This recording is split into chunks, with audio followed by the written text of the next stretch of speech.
And that's where we'll start the show. Welcome back, everyone, to Black Blades. You have no idea what we were just talking about, and you're never gonna know. But welcome back, everyone, to Black Blades episode 6. I got it right this time. Look at that. I know how many of my own show I've done. We're going to be continuing the story. Before we get into it, once again, thank you guys so much for all the amazing comments and support the series has been getting. It's really, really cool. Don't forget to like and subscribe to videos and check out the audio version on Spotify and all of that stuff. Does anybody have any announcements? Anybody have any fun facts? John, you like a fun fact? He's muted the mushrooms. And he's muted his mic. Fun fact, John muted his mic. The 20-sided die is the largest sided die you can make with regular geometric shapes. There you go. There's a fun fact sheet. So DnD specific too. That is very nice D&D one. That was specific. good, John. That was very good, actually. Well done. That was actually On cue. Off the top of the head, that was actually pretty good. Who knew? It's probably not true. John knows some stuff. So No, it is. anyway, welcome back to Black Blades. When we last joined the party, they were making their way down into Conrad's hidden forge in his mine underneath his warehouse in Daloth on the continent of Kalatois, where they found a mining operation, actually, that was mining some sort of arcane crystal for uses in some machinations. However, they also found a satchel full of mining charges, which went incredibly well for the party, as you might imagine. And Craig certainly did have fun with that. Yeah, Craig managed to mist a mage, and John managed to get flown across the room by the incredible power of dynamite. And then they've made their way down into Conrad's actual forge, where they were greeted by the imposing metal figure of Conduit 12. Upon overcoming, we'll say, Conduit 12 in battle, with John falling again, twice in one episode, well done, John, they learned that he was actually only acting under directive, and once he checked and learned that Conrad was actually deceased, although the party isn't quite sure how yet, but they can probably have a good guess, he broke his directive and began to converse with them normally, revealing that he is in fact, seemingly, a friend. The party began rummaging around Conrad's... He rebooted his router. You did, you turned him off and on again, and now he's fine. But the party began rummaging around Conrad's forge. They found a little bit of treasure. I believe John found some magically enchanted braces that will raise your strength. And Craig found 2 tomes, both penned in the hand of Mortis Skyscale. Now, these tomes were called Techniques on the Creations of Soul Gems and Prisons of the Primarchs. And as we rejoin the party, they've been recuperating from battle in Conrad's forge still. And Osavax has been taking the time to read through these tomes. The rest of the party, of course, lounging around and recovering from their many, many wounds at this point, and Conduit 12 standing silently and ominously, looking over the party. And Oz, we'll start with you. Why don't you take it away? Okay. I'll, as I just slam the second tome closed, I'll say, "Well, these don't bode well for us." What did you find? Yeah, Well, in what regards? You might be a bit. Well, are we? Everyone's sitting down, right? You especially, Adrastus. You do okay, right? Now, What? Why? I'll get to it, but I'll set the stage first, okay? So Oh Lord. there's two books here. One of them is this one here, and I'll show the slimmer volume, the Techniques on the Creation of Soul Gems. Yep.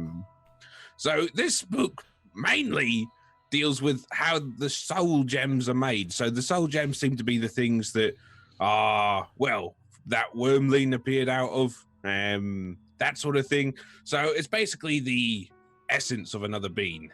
Once it's trapped inside the gem, it's stuck in there, and if it dies outside the stone, it returns to the said stone, and some of them can gain sentience, apparently. The Conrad's added some notes to the book here regarding Conduit 12, and it says power source obvious, potential sentience, ?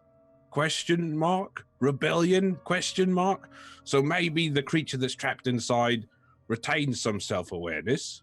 But nonetheless, the book also deals with something called the Sea Stone, which Mortis is seemingly in possession of. But I'll come to that because it's referenced again in the second book. Oz, it's worth saying that when you mention sentience, Conduit 12 his head just rotated round to bear on you, and you can see now that the coloured lights in his eyes have been replaced with just a bright white light. Yes, you might want to listen well to this as well, Conduit 12, because it pertains to you a bit too. The rest of the tome is nothing too special. It deals with the kind of technicalities and the techniques and apparatus used to maintain the soul gem. But Mortis himself seems to convey some frustration that they've only been able to bind lesser souls to the gems for now. So let's all be grateful for that, eh? Now the second book. Conduit 12 does not look grateful. let me just wet the whistle here. This is a bit long. I think I'm going to walk over and just sit beside Conduit 12. He looks down towards you, Adrastus, with just a swivel of his giant metallic head and just goes, I am most perturbed. I feel like we're both probably about to discover something we don't want to discover, Conduit 12. He just swivels back towards Oz. Now then, the second book is called Prisons of the Primarchs, and it's also written by our dear friend Mortis. Unlike the first book, though, this one is printed and not written freehand, so I assume this is vastly produced and handed out to all the followers in the Cerulean Dawn. And it has 7 chapters, and it concerns, well, I'll start with chapter 1. I don't know much about the ancient history or the time before history, I guess, but apparently there was an age before history, which to my mind doesn't make any sense, because surely at the first moment of time, history began. But nonetheless, that's the language the author has chosen to use. So in an age before history began, the Dragon Primarchs Craig clashed. just realized he does not know what history is. Maybe it means recorded Yeah, history, that's but- what history is. Nonetheless, there used to be creatures called Dragon Primarchs, and they clashed with champions of the living, which I guess is the humanity races like ourselves, as well as the very gods themselves. So seemed to be a bit of a rumble going on in the early eras. And it was not until almost all the Primarchs united that the living races joined in unity, and with their combined might challenged these Primarchs. Stretched out across all of Lomos, so that's where we are, the battle obliterated almost all the cities and places of the races, and 4 of the 5 Dragon Primarchs led their own armies of followers and lesser creatures, and well, it just seemed to be a bit of a bad time for everyone. But the goal seemed to be that the Dragon Primarchs wanted to bring order to a world of chaos, that sort of thing. You know, the classic motivation for evil people. Well, if we control them, we can make them follow our laws and rules and that sort of thing. Because what's freedom? But anyway, one of the Primarchs stood against his brothers. His name was Ergo, and he was the Silver Dragon Primarch. And he was rival to even the great Vizos in power, though I don't really know who Vizos is. Do I know who Vizos is? If you read the rest of the book, you would. All right. So Ergo apparently hid like a coward and sheltered within the magics of Krikras. Now, that's the life tree from my homeland, for those of you who may not remember. And there Ergo screamed? Well, maybe he did, but he schemed with his mortal allies to place a trap for the rest of his brothers and sisters. And once the other Primarchs arrived to try and put an end to mankind, Ergo sprung his trap, and he basically imprisoned the 4 other dragons and himself into soul gems. And, well, I guess that's what the kind of thing is that's in Conduit 12 and what was in the Wormling. So I can imagine these are big bastards, these soul gems.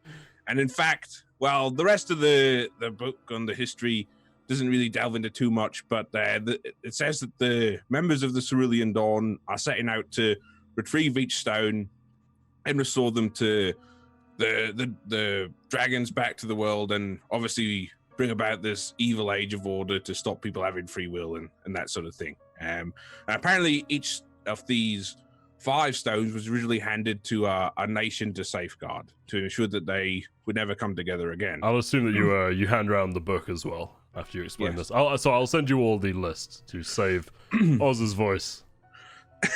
Let me just take another drink. That was a great monologue. That was very good. I'm not done. There's more. Oh no.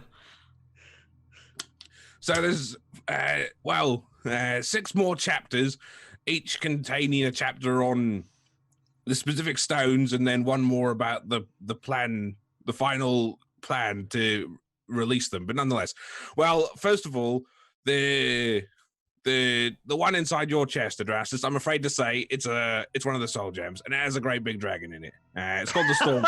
So you might want to accept that as the new reality. At least that's what I could piece together. I'd be very surprised if I was wrong, but nonetheless. So the Stormstone,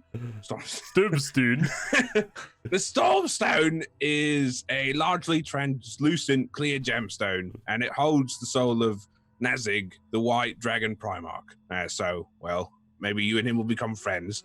But apparently he's the most violent of all, and he commanded the largest armies. And the people who he commanded were indiscriminate who they killed, that sort of thing. So, not a nice chap, I guess. The stone was originally given to the Astrian Oracle Commune, whoever they are. But the stone's current whereabouts put it as the most powerful among this commune, Melvar, fearing that his city-state was compromised, gave the stone to a creature of mythical power to protect. So I would guess that's the Lady of the Sea, and for some reason she's given it to you, Adrastus. So there's that. Okay, everyone happy with the new play with that? No. No, me neither. But nonetheless, there's 4 more. One of them's in Conduit 12. You can find a list of them all in the chat for the players, by the way. And that would be the Sky Stone. So it's described as being silver veined in a dull milk white crystal, which, well, we've seen that. And that's the one that contains Ergo himself. So initially trusted to ancient dwarves, it was lost to them during a heist. Eventually, Mortis acquired it through a merchant who didn't realize what he had, and then it was given to Conrad, who, we can see what he did with it. So there we go. The other stones, there's the Firestone, which holds the Dragon Primarch Vizos. She, let's see, I'm just reading through here. Well, apparently her stone was taken to the life tree itself, Krikras. But apparently it'll be the most difficult one for Mortis to acquire, as obviously we lizard folk would fight to protect the great tree. But that's a bit of a secret reveal for me, an earth-shattering revelation that is inside the life tree. So I've got to compete with my new world order as well, Adrastus. So you're not alone. Are you just like thinking out loud right now? Yeah, Oz, I don't think it makes. I think Adrastus is in a little worse of a spot. I'm not. It's not a competition. I'm just saying, worldviews have been changed. But apparently the elite of the lizard folk priesthood are fully aware of what they guard. And, well, that's that. The other 2, there's the Earthstone. So that's one is a chunk of, it looks like a chunk of midnight obsidian. And it holds the essence of Orvo, the Green Dragon Primarch. Bloody hell, this is tough. It was the master tactician of the Primarchs, and it was he who formed the alliance that led to the End War. His prison stone was entrusted to the Qatari tribes under the promise that the mightiest of the warriors would guard the stone, whose nature was kept hidden from them. Mortis notes here that intelligence efforts are ongoing with the Qatari to try and find it, but it seems to point to the largest of the Burning Sands. So I guess that would be the place to look for it. And which one haven't I done? You don't have to read them all out. Everybody has the list. Well, I just wanted to do it for the viewers at home watching. Doing it for those views. That is true. Yeah, so the Sea Stone, I think, is the only one I haven't done. So, and then the last of the stones, the Sea Stone, has a deep blue gemstone, and that holds the soul of Chamet. How do you pronounce that? That's Connor? Chamet, yeah. Chamet. And that's the Blue Dragon Primarch. And this is one held by Mortis himself. So I believe, if I recall, we did see him with a great big bloody sapphire when we first encountered him. You did, that's true. So it was originally tried to the Uskian Empire, and apparently it disappeared 200 years ago following the war with Albia, and it was presumably lost. And Mortis himself notes here that he now safeguards the sea stone at all times. So, well, that's where it is. And finally, so the last chapter concerns releasing the Primarchs. So releasing them will require significant energy to do so, and I assume would probably require all the gems in place. That's normally how these sorts of things work, doesn't it? Dragon Ball. Yeah, exactly. You get a wish if you get them all there. So Morris seems to be trying to get them all together, and he seems to be preparing a place to do that in the White Tower, or in the ruins of the White Tower in the Sundered Lands, as it possesses a natural source. Melvar is also interested in such a location. Who's Melvar? So that should be Melvar. Yeah, you know him as like the he's the leader of the Astrian, like the Oracles. And okay. He hasn't been he's seen the for a High very Wizard long time. person? Yeah, but he's very like almost like mythical at this point. He hasn't sort of been seen. That's right. I remember you saying yes. Yeah, and there's a lot of whispers that he may be dead and have been replaced and all sorts. Okay. So that's all of it. If you guys want to chat amongst yourself for a minute, I just take a good long drink after all that. Well done to Craig for the comprehensive history lesson of reading the entire book that I gave him. That is all the lore of Lomos. There you go. Fun. That was bigger than my backstory. No. So, just to clarify, I have one of those things in my chest. That is what this is. Yes. At least, I mean, it might not be addresses, but you can read it if you want. No, as well. I mean, mythical creature to protect, and then the mythical creature turns up and zaps me. Yeah, I can surmise, Oz. Right. Why she'd trust you with it more than herself, though, is a bit strange. I don't. I wouldn't trust know. you with it. I wouldn't. I wouldn't trust me with it. I'm 19. Why Sometimes would it? you get voluntold to do stuff, you know? Good luck. That's all I gotta say. Maybe she was in a thing where she had no choice. I don't know. Maybe there was a problem that she had to get rid of it. Who knows? Maybe you just happen to be the closest person.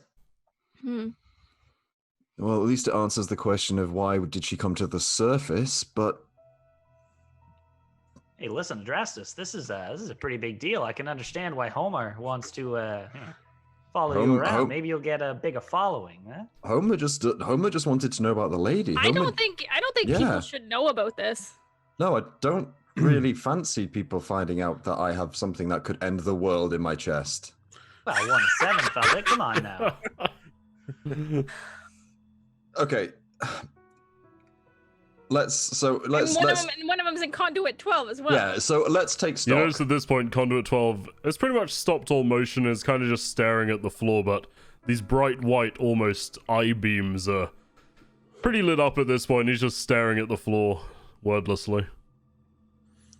So if what Oz is saying is true, then it's the Sky Stone that's in Conduit 12. Conduit 12, I know you don't really have much of a memory, but is even just saying ergo like triggering anything inside your mind? Some flashbacks maybe? He sort of snaps round to you, moving much quicker now, and he goes, I am recalling instances, but I am not sure of what their origin is. It would appear to be the Skystone of which Oz spoke. Is that what we should call you from now on, Ergo? You may refer to me as Conduit 12. I'd feel more comfortable that way. All right.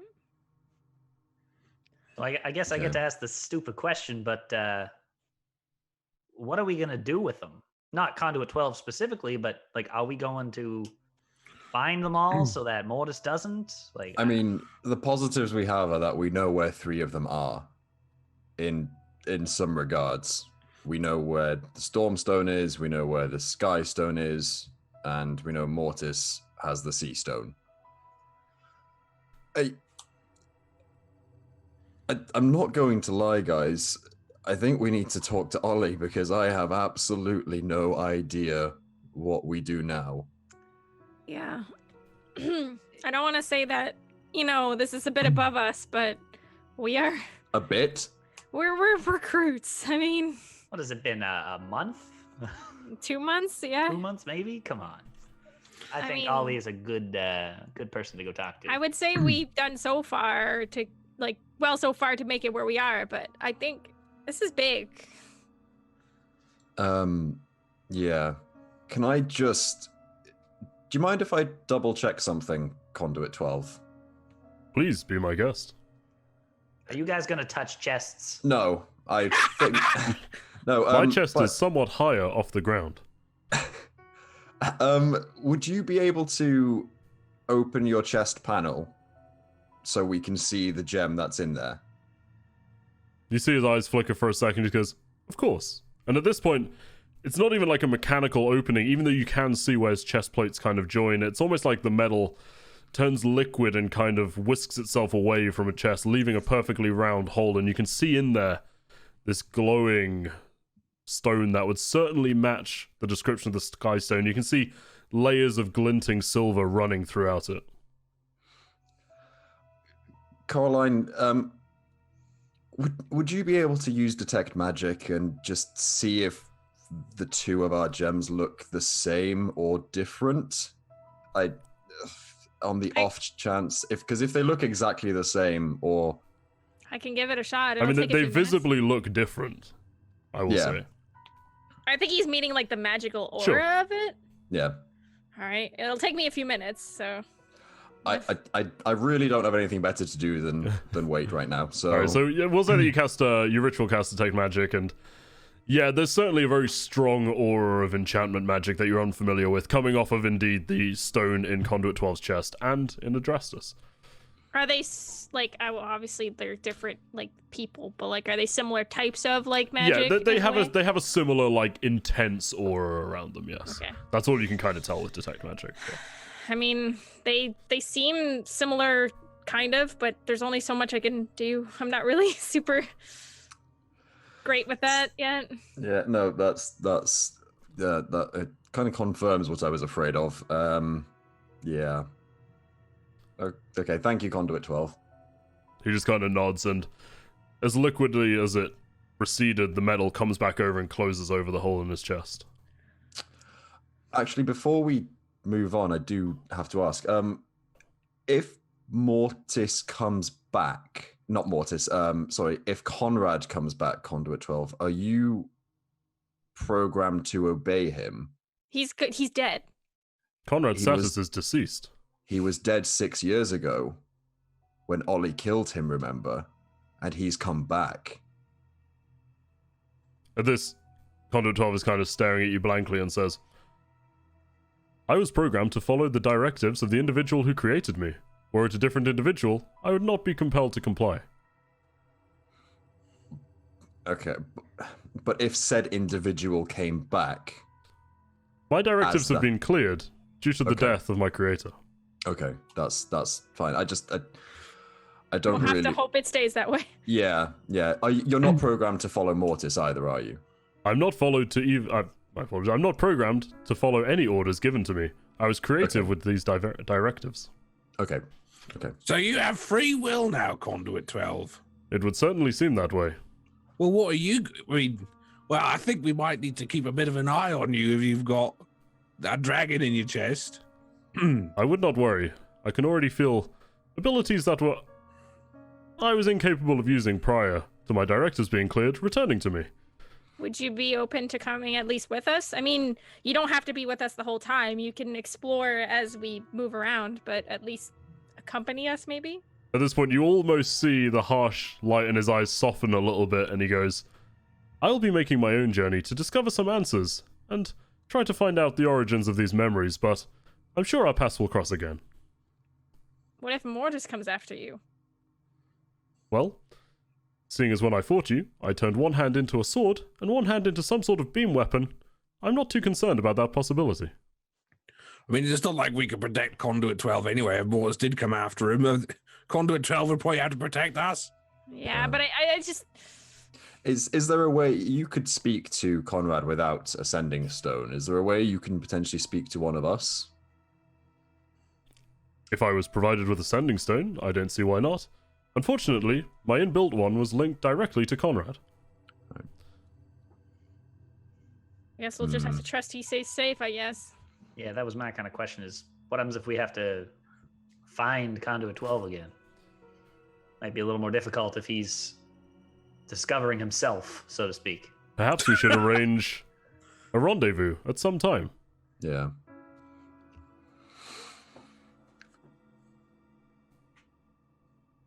Okay, well, Can you make yourself smaller, Conduit 12?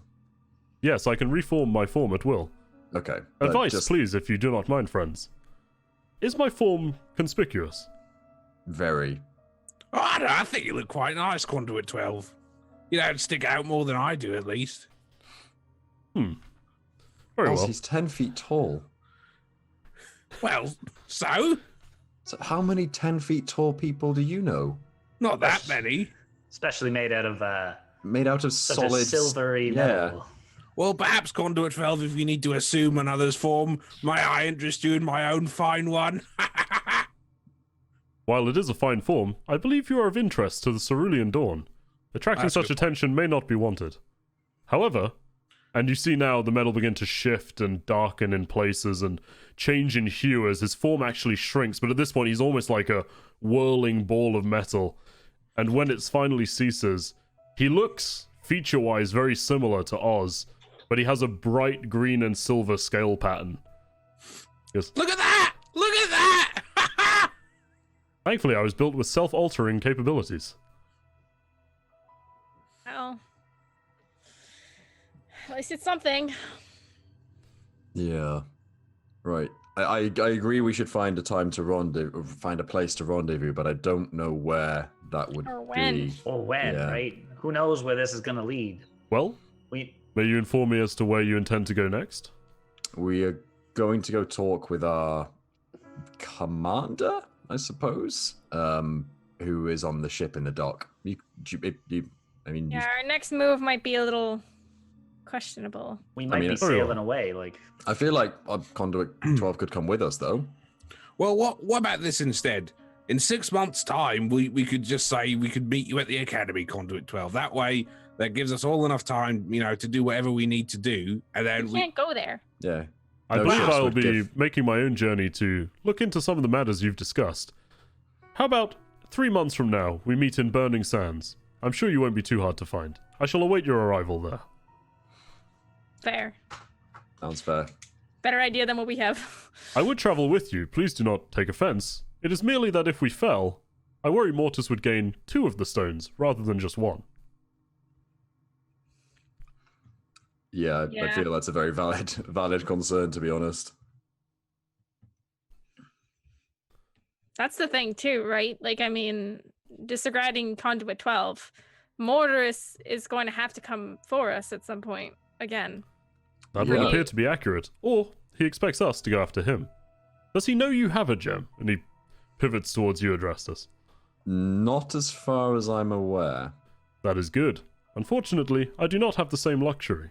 So I No. would, I'm afraid, make you into somewhat of a target. Yeah. yeah, I was just thinking the same thing. Adrastus might be on our let's protect all times, right? We don't want Mortis to get a hold of this thing. Precisely. I mean, I guess we keep going on the mission as we are because, I mean, if we start to deviate or do anything weird, he might think it's odd. I mean, Yeah, I don't think we have a choice. I think we need to continue with what we're doing. at It's least we just- know where his gem is at all times, so it's not so bad, I guess. Yay, great. We know where the nuke is. I love it. At this point, Conduit a 12 nuke? looks towards you and simply At least we have goes... to keep you alive. Conduit 12 simply goes, I believe I will make my journey begin now. I shall see you again soon, my friends. And he begins walking away, and you've never seen somebody walk more awkwardly as he appears to be adjusting to his new form. He almost sort of half stumbles away over one of the bridges. He makes Oz look smooth. My God. What? Good luck, Conduit 12. And to you. And he just begins walking in his very robotic manner up the ramp away. I'm sure he'll be fine. I mean, he made pretty short work of Derek, so I'm sure he will be fine. Hey, now listen. You don't just normally fight a random 10-foot metal dude with a dragon in his chest, all right? It's not that easy. All right. I mean, Coraline and myself didn't really get hurt. You have a gem in your chest. It's probably magically I've- empowering you with something. Have you ever seen my gem glow? Okay, this is the one time it glowed, but it's not exactly giving me godlike powers here, Derek. Wait a minute. And if he's speaking fun things, gem in your chest, what's the name of the dragon that you have in your chest again? Nazig right. is his name. Nazig, yeah. Yeah, Nazig. What happens if we like? What can do you we talk do? We to- want can you do talk we to want it? to risk waking whatever it is? It might be asleep. No, I- but like, can he communicate with it? Can he like take power from it? I tried to communicate well with what I thought was the lady through the gem when I first had it implanted. I was mid mental breakdown though, so that may have slightly interfered. I don't think we want to risk meddling with that gem if we know it has a great big bloody dragon inside of it. 'Cause Also- what happens if you do make contact? Then what? Well- Now, don't mind me, Nazig. Just carrying you around in my Well, chest, mate. apparently he was the most aggressive of all of them, so yeah. Exactly. Yeah, just a correction. Craig earlier said he was the largest. He was not. It says he was the most violent of all of I the. don't know why I said largest. It's just, I guess I just you're dumb. equate It's okay. violent. To be fair, you were reading a small novel. I think you did pretty well. It's fine. Thank you. So, Right, fair let's enough. make our way to Ollie then. Yeah. I'm at a loss. I don't know which direction to go. I mean, here. we're gonna have to let Ollie know what's going on anyway. Yeah, I don't quite understand the relation with when Homer touched the gem, it glowed slightly, and it glows slightly every now and then. But I mean, that don't, might be a bad thing. That might be the dragon trying to get out. I Maybe he was mad. Yeah. I don't know. I'm just as ill-informed as you all are. Just because I've got this in me doesn't mean it's giving me any more knowledge, guys. You don't have a desire to overrun civilization and burn everything to the ground, do you? If you don't count wanting to punch you in the face as you were reading What? that book, no. What did I? Shut up, address. I mean, he's intolerable. He's intolerable most days, Oz. It's not like that's gonna change. He is. You're a pompous ass sometimes. Address. all right. Let's just get going here. We're not doing. This might be time sensitive, right? We gotta go. All right. The He's voice right. of reason is always. So are you there. making your way back to the lizard's call? What did you rename the ship? What's the new name of the ship Oh, again? The Whatever Lady's it is. Jewel. The Lady's Jewel. yeah. Very relevant. There you go. What a crap name. What a plot Forward prediction. figuring. What an accidental plot prediction. Yeah. Okay. So you guys gonna make your way back towards that. Yeah, Yeah. we're gonna let Oz describe the whole situation all over again. All right.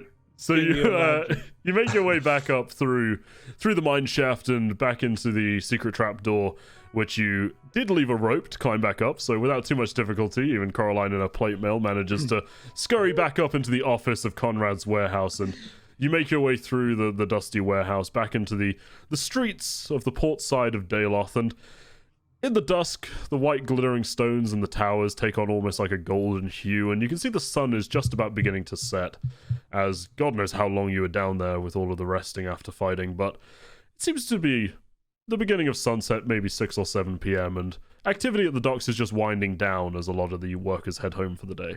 But you can see the Lady's Jewel is docked not too far up.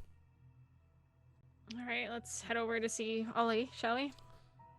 Alright, so you make your way onto the deck of the ship, and Ollie is simply sitting leaning against one of the side railings, and he just beams this big grin up at you as you walk back on. He goes, "Oh, alright. I was wondering when you'd all show back up. You've been having a fun time, I take it?" So have you. "Oh, you know, mate, there's nothing that a bag of few rocks at the bottom of an harbour can't fix." Oh, What on earth? Well, Well, Ollie, we haven't had that great a time. It turns out the world might be about to end in a, well, we're in a bit of trouble, I think. you might want to have a seat. his grin doesn't fade at all, and he just looks at you and goes, "Finally, you're getting the hang of the job. Welcome to being a sentinel. So, what calamity have we got this time?" I'm just going to explain everything. Could you run through it? Okay.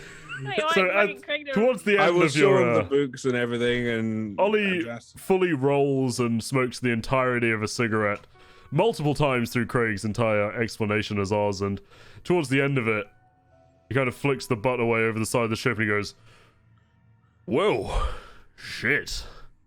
Yeah. Sounds like you're in a right pickle. Especially you, Adrastus, eh?" It would certainly seem so, Ollie. Now, Craig, how many details did Oz include of what happened in the Forge, like Conduit 12 and everything? I would just say I would explain it all, really, Okay. about Conduit 12 kind of making his own way. So he just, he kind of has a quizzical look on his face. He goes, "What about this big metal fella? 12 was his name, I think. Where's he at?" He's gone to make his own way. "Right, well, one less problem for us to take care of. So, what do you reckon you do next?" Ask you for advice. Well, Clever why don't guy. we think it through a little bit just first? Because I think we need to be. Our options, I don't think, are as open as they might seem at first. No. We know Mortis has one of the gems, so we just can't. We don't know where the hell he is. We just can't go after him. So that rules that one He'll out. probably come to us at some point. We know Adrastus has one, obviously. I mean, our Conduit 12 has the other. So that gives us 3 other gems. Now, one of them is protected by the lizard folk in Kroger. So I think that one is the least time sensitive because they would not give that up easily. Whereas the others are sort of waiting to be found. You know, they're not guarded as such. I think we should look for one of those other 2 first. What do you suggest, Ollie? What do you think would be? Ollie's just kind of nodding his head side to side. He goes, "Well," as he's leafing through the book that you brought back, "yeah, I reckon you Adrastus have got something that might belong to the Astrians, or at least have a passing interest in it. You might want to talk to them. They've got embassies in most regions, I think. Definitely one here in Daloth. You might want to talk to them. Seems like a good place to start." Just to find out exactly what's happened, or? Yeah, I mean, look, the Astrians, they do a lot of shady stuff, but, I mean, for Sentinels, they tend to, cooperate, at least in my experience. What I'm going to do is I'm going to sail the ship back to the Academy and talk to Harto and Qatar about this, but I recommend you stay here and try to get a head start just in case, like Oz said, things are a bit, time sensitive. Yeah. We, would we have told Oz, would you have told Ollie about our rendezvousing with Conduit 12? I suppose I would have mentioned it, yeah. Yeah. So, I mean, we have that 3-month limit, really, before we have to at least see what's what in Qatari. Well, I'll be back here in 2 weeks, give or take. So I reckon you go chat to the Astrians and don't get in any more trouble. Unless you have to, of course. I was gonna say, do you really think we're not gonna get in trouble? Do you know Absolutely us by now? not. Well, given that we think Conrad may have got his warning message out, then... Oh yeah, there is that, yeah. Well, all the more reason for you to not be on the ship with me. Hopefully they'll think you left and come after me. No. Is there a Sentinel safe house here? Not to my knowledge, I mean, Okay. Daloth's a pretty civilized place. Look, you ain't exactly in the ports of Bricktown. You flash your badge, most places will treat you with respect. No offense, Derek. Lovely place, Bricktown, but not the most, well. I think the Anything. word seedy makes a good encompassing. Yeah, I think CD is a fair way of going about it. All right. Well, I guess we can work on that while you're gone. Are you All right. leaving tonight or tomorrow? Oh, I'm gonna bugger off as soon as you're off my ship. Your ship? Well, I'm in Yeah. charge of you lot, aren't I? What's yours is mine, and he flashes a big, toothy grin at you. You're one of a kind, Ollie. I'll give you that. Well, that's why they pay me what they do. Speaking of pay, does our per diem last all month, or is it just is it something we pick up somewhere else? Well, I can have that sent to you. I don't want to have something happen to either the boat or you, Ollie, and we're stuck here for a long time. And Well, your Nothing. concern is touching, Derek. I'll be just fine. Speaking of pay, would you be able to facilitate payment to the crew? Yeah, I'll take all that. That'll be fine. I'll pay them up for the year when we get to the academy anyway, because I have a feeling they've probably already overheard a few things that we probably should have been more careful about, really. Yeah, are you going to take Brother Homer as well? Yeah, he'll come with me. Again, Yeah. I think some people might need swearing in under the guard. I think I'll just write a quick note just to say, basically, staying in Dayloth, go with Ollie, that kind of thing. And just say, just give this to him if he gets a bit confused. He's innocent enough.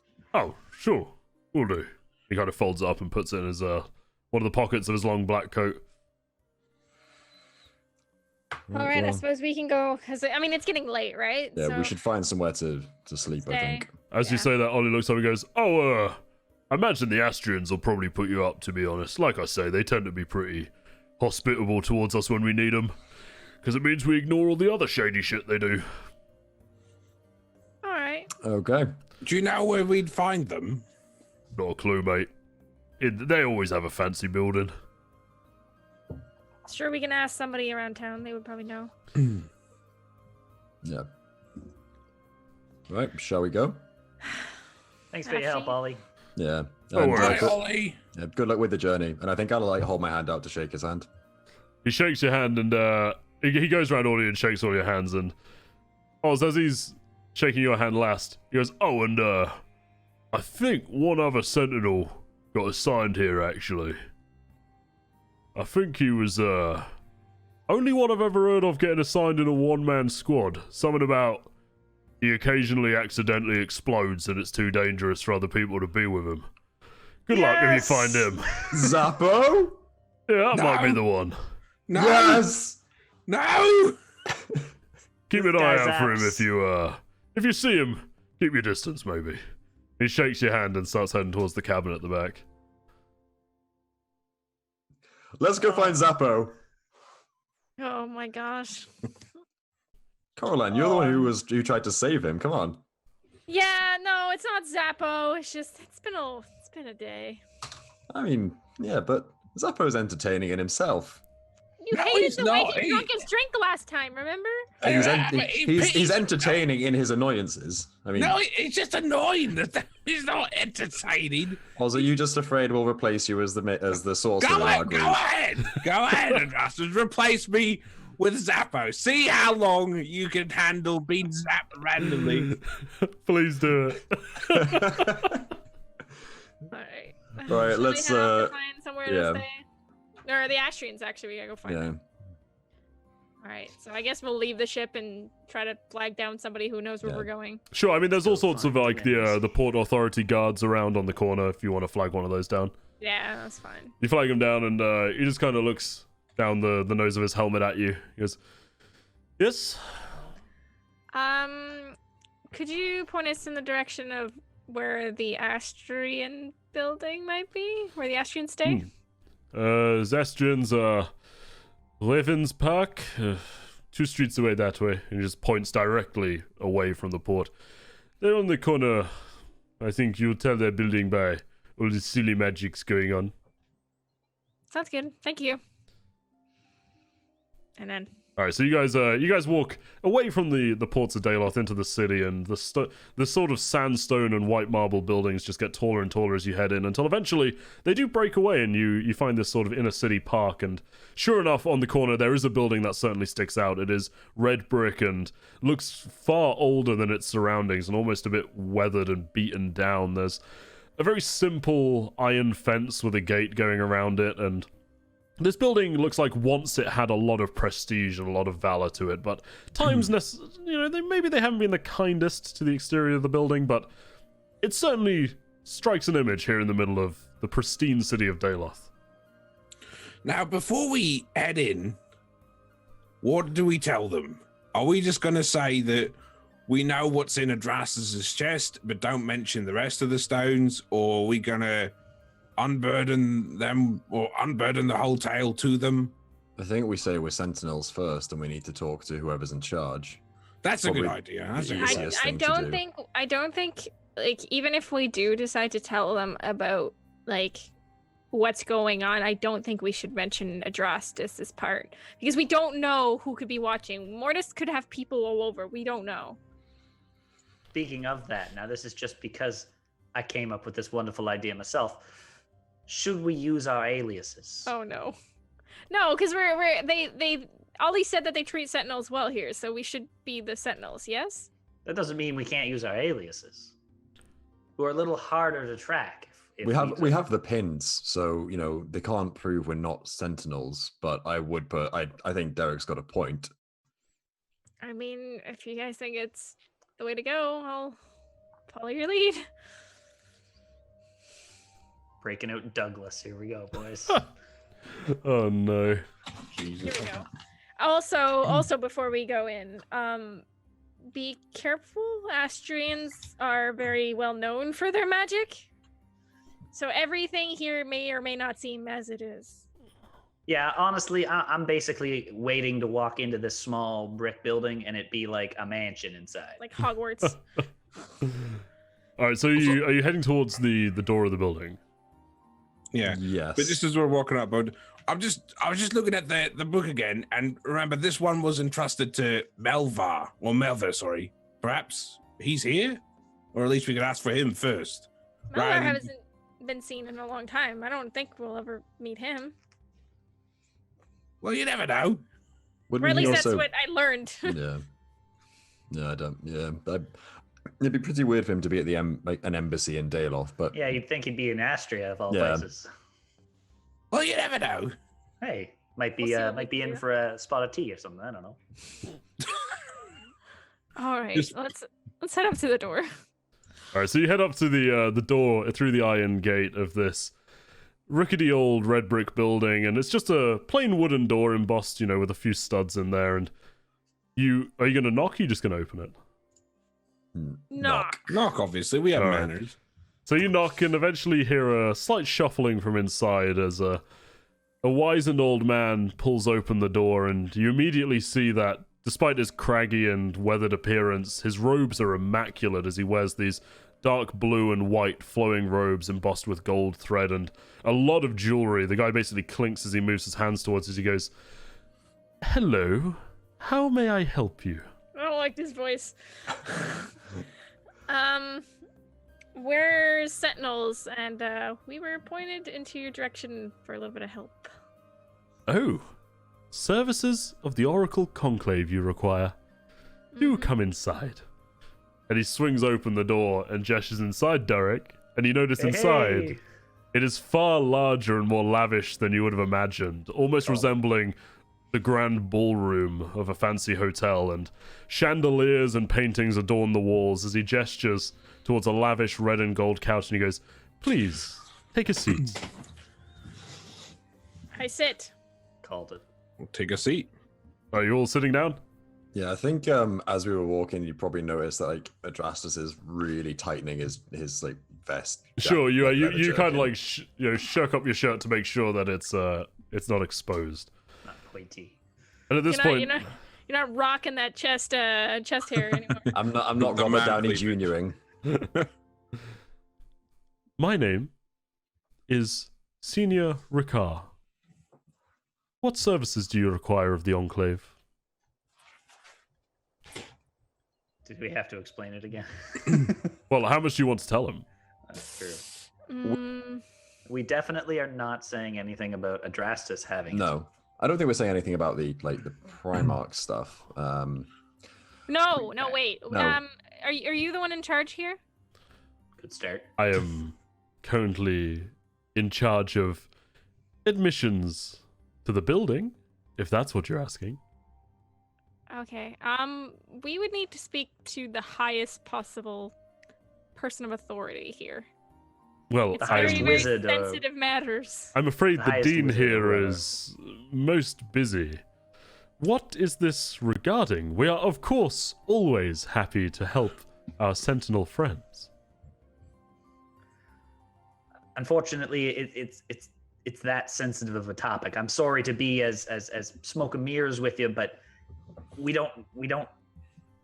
can't describe it with anybody. Then how am I to help? By pointing us towards the person that we are looking for. And you can give me nothing to... It concerns the fate of the world. I'm afraid we get quite a few people claiming that every day coming into here. But do you get sentinels claiming that? And this his eyebrow kind of twitches a little bit. Make a persuasion roll. Oh, god damn it. Okay. I have a 0 in persuasion, so 15. Okay, that's not bad. Okay.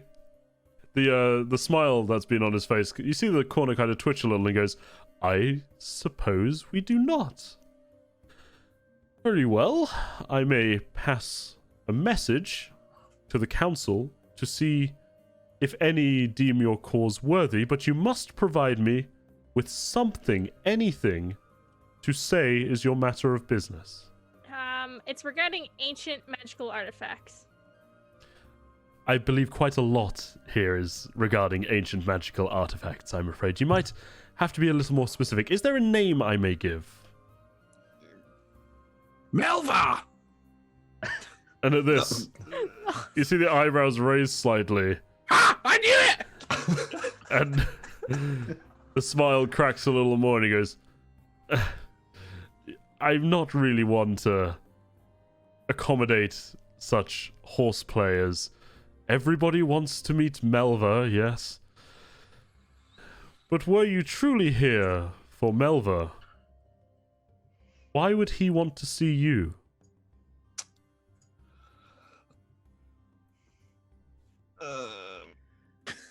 We have something that he would be very interested in if he were here. Is he here? I love what you're insinuating. He is not currently here, no. We don't really comment on the state of our internal affairs. Neither do we, because we are sentinels. And I have not asked you about yours. You're trying to get our mission. We can't describe it. I'm not asking for the minutiae of detail. Is merely... it enough what we've said? Ancient artifacts concerning Melva, isn't that enough to twitch one person's eyebrows in interest? We have something that used to belong to Melva. We want to give it back. Oh? Property of the Oracle Commune? And what would that be? He turns his head to you now, Derek, and is staring at you with these beady eyes, but it's an intense stare. That's for Melva. That's for Melva to figure out. You Saying said it yourself, you don't Melva discuss. were even available. He is so busy. Very well. I will send a message to the dean of this establishment and see if he can make any more sense of your obtuse angling. Please wait here. I am truly sorry we have to be so obtuse, Senior Ricard. He just stares back at you with a and sort of shuffles off. And after some time, another man, a younger man, seems to be a half-elf of some sort, with a very angular, narrow face appears, and he goes, I am Dean Obix. What matter is at hand here? Are you the dean of this place? Like the whole place? That is typically what the title of Dean conveys, yes. I'm Dean of the Dayloth Institute of the Oracle Commune of Astria. Is there anywhere private we can speak? Of course. Please follow me.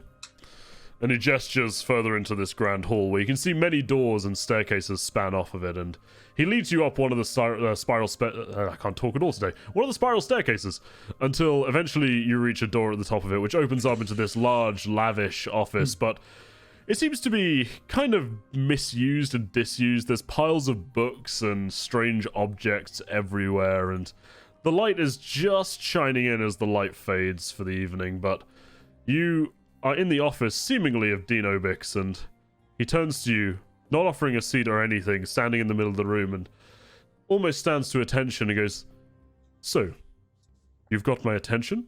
I hear that you've been asking of Melva. I thought sentinels were no better than to go around wasting the commune's time with such silly talks. Do you know how many people we get come in every day asking to meet Melva? Is Melva alive? Is Melva dead? It's absolute nonsense. I feel bad for you. I really do. But you have to understand, we're not just riffraff off the street here. We wouldn't come to the Astrian Assembly. The Astrian. Oh my god. Assembly? No. Oracle Commune.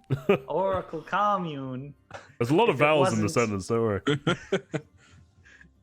If it wasn't for the most important thing. I'm not going to go sail a month to Astria just to figure it out there. We're going to go to the source. The closest source we have. He's just kind of staring at you with this slightly open-mouthed look of just disbelief. He goes, look, I'm going to be entirely level with you. I have the utmost respect for the Blackblades and what they accomplish, but you must appreciate that from my viewpoint, I have absolutely no idea what you're talking about. Okay, so what's this guy's name? Sorry? Obix. Dean Obix. Obix. Okay, I go, Mr. Dean Obix, we meant no disrespect. Mr. Dean. Mr. Dean Obelix, High Chancellor.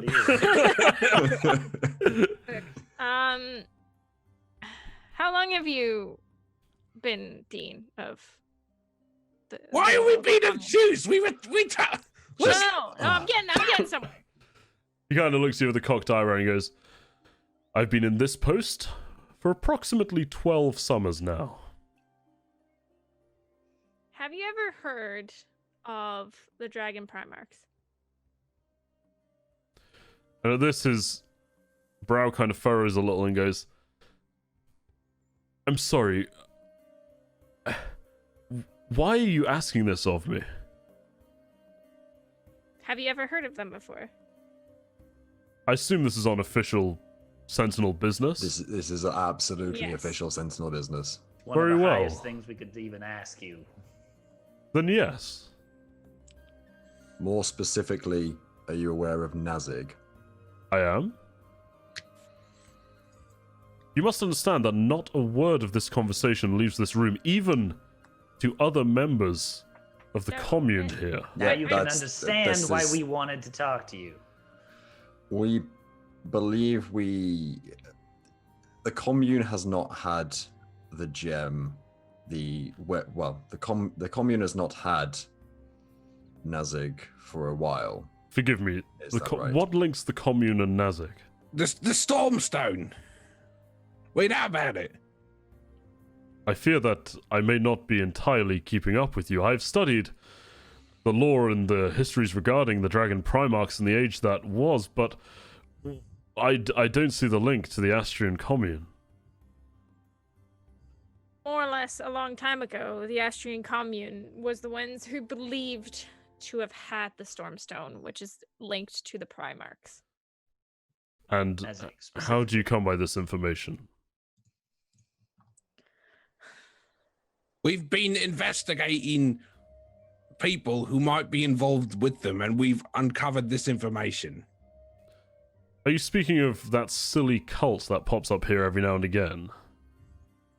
Let me tell you, they're not silly. You're speaking of the army of Nazig, correct?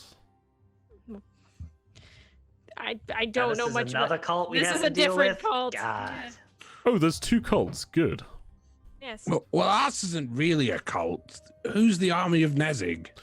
There's some fanatics holed up in a site they claim, and to be fair, our records would support, used to be one of the resting grounds of the White Dragon Primarch. It is here in Calatwis, and there's simply some lunatics who are holed up there in the hopes and dreams that their dragon friend shall return to them one day. They're entirely silly buggers, but they do occasionally raid caravans, and have even been found doing illicit activity in the city. Have they Naturally, we been let them holed do up- whatever they want out there. They're not going to accomplish anything, but when they come into the city and they start threatening the Astrian Enclave, well, it's a little bit different. Have they been holed up in the same area for a long time? for as much as I know, I can't say that I keep particularly close tabs on them. We tend to alert the Daloth authorities as to any things we become aware of, but while they're not threatening us or our allies in the Enclave, we let the Daloth handle their own business, really. I look to the others and I say, do you think it's possible that these guys have what we're looking for? Maybe. I mean, it is a lead. I think we should follow it. Definitely, absolutely. I mean, if they're holed up in the same place hoping to revive their leader, then why do they have such hope, if not for Look, something I've heard of them in this place since I took over this posting. I really don't think that they're going to achieve anything. I wouldn't be too concerned. We wouldn't be here if we weren't concerned either. Well, I've been awfully cooperative with you. Absolutely. What's got you so concerned? Again, we think that that theory might not be as far-fetched. To be vague, because we love being vague. The end of the world. Forgive me, but I don't talk in such hyperbolic nonsense. We believe there are factions, specific factions out there, who are looking to revive the Primarchs. Okay, and what makes you think that they have any means of doing so? Because their leader is one of the most wanted men in Sentinel history. And who would that be? The army of Nazik has themselves a leader? I assume they just ordered on some sort of banditry laws. It's not the army of Nazik we're talking about. But they may be a lead. And who are to we help us talking about? pursue. We can only really divulge so much. Well, I can only divulge so much, but I feel like I've been awfully generous with you regarding the circumstance. I think we should just be honest with him. I don't Have you think we're ever getting... heard Yeah. of the yeah. Cerulean Dawn? I have not, I'm afraid. Then everything we tell you is not going to be that informational. I think you mean informative. No, Yeah. informational. That's not a word, Derek. It is in I would Bricktown, argue right? that if I don't know about it, then telling me about it is the most informative you could be. You're right. You got Well, me that's basically what I said earlier on. They are seeking to revive the And I'm sorry, you Primarchs. mentioned something about a sky stone. This would be one of the prison stones of the Primarchs, I assume. Correct. Very well. And do you have any knowledge as to its whereabouts? Oh, not yet. Well, now that you've told us this, maybe they're, with the fanatics. I'll say Derek and Caroline both make insight checks. Oh, dear God. Hey, unnatural 20. I have a 19 as well. Both of you notice that when you say no idea, he cannot help but break into a slight smirk.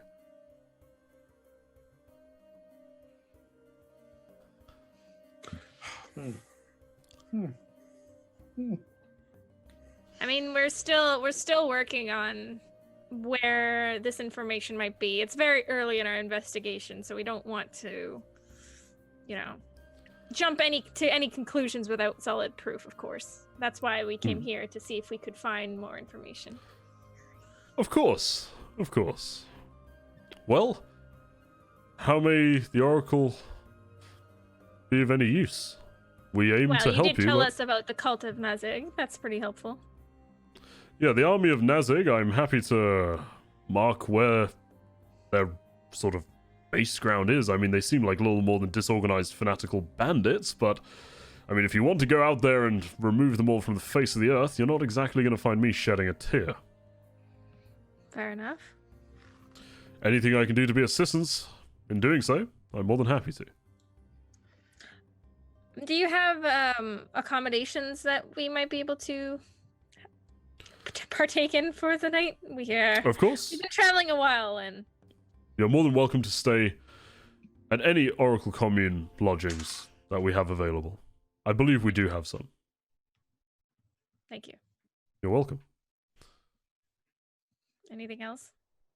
I like the others.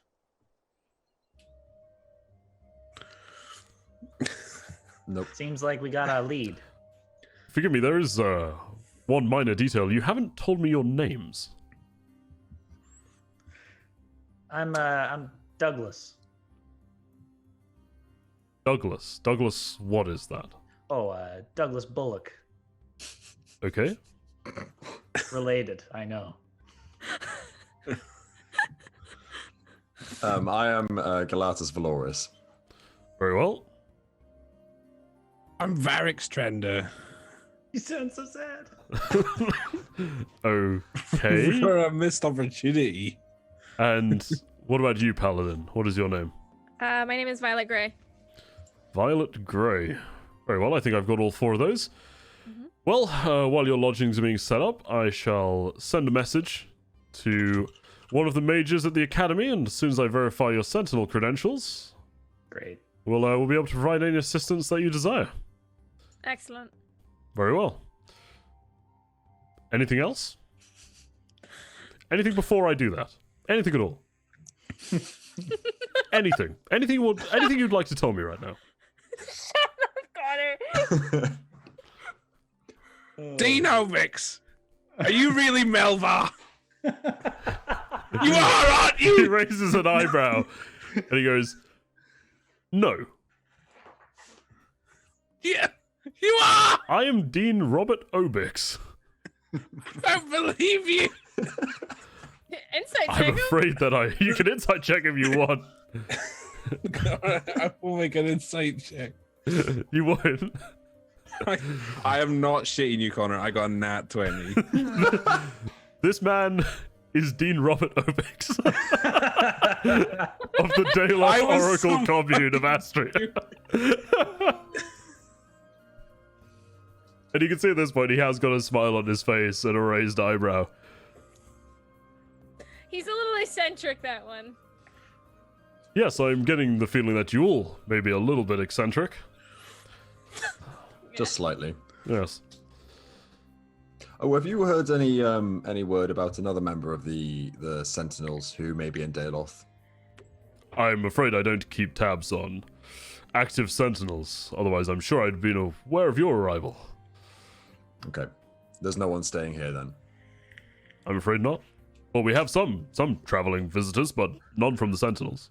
Okay, that's fine. Who's this other sentinel of which you speak? Just a colleague of ours. We had word he was here in the area. You certainly like dodging questions, don't you? His name is Zappo. It's the best name I've ever heard in my life. Zappo. I'll give you one example or one question of why his name is Zappo. I'm gonna He zaps. go out on an academic limb and say yes, he zaps things. I imagine he may be from Groxland, I assume. You Yes. gotta. Yes, they are rather literal with their naming conventions there. Fascinating place. Do visit if you ever get the chance. Well, if you'd all like to return to the foyer, like I say, I'll just check your credentials and then we can set up some lodgings for you. And we'll be more than happy to equip you for your journey as well, seeing as you are, in essence, doing the Conclave a favor. Thank you very much. Okay. Please, await us in the foyer. Okay.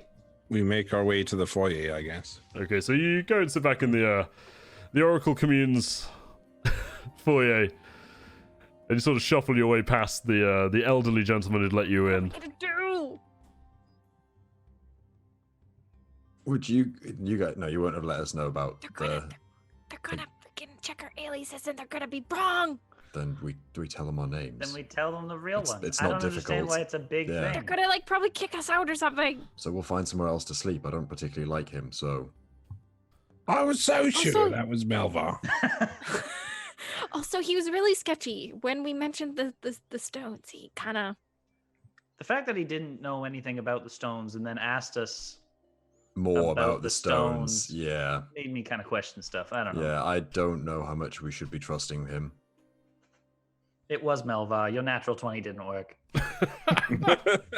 Or well, could he be a member of the Cerulean Dawn? I mean, it's possible anybody could be.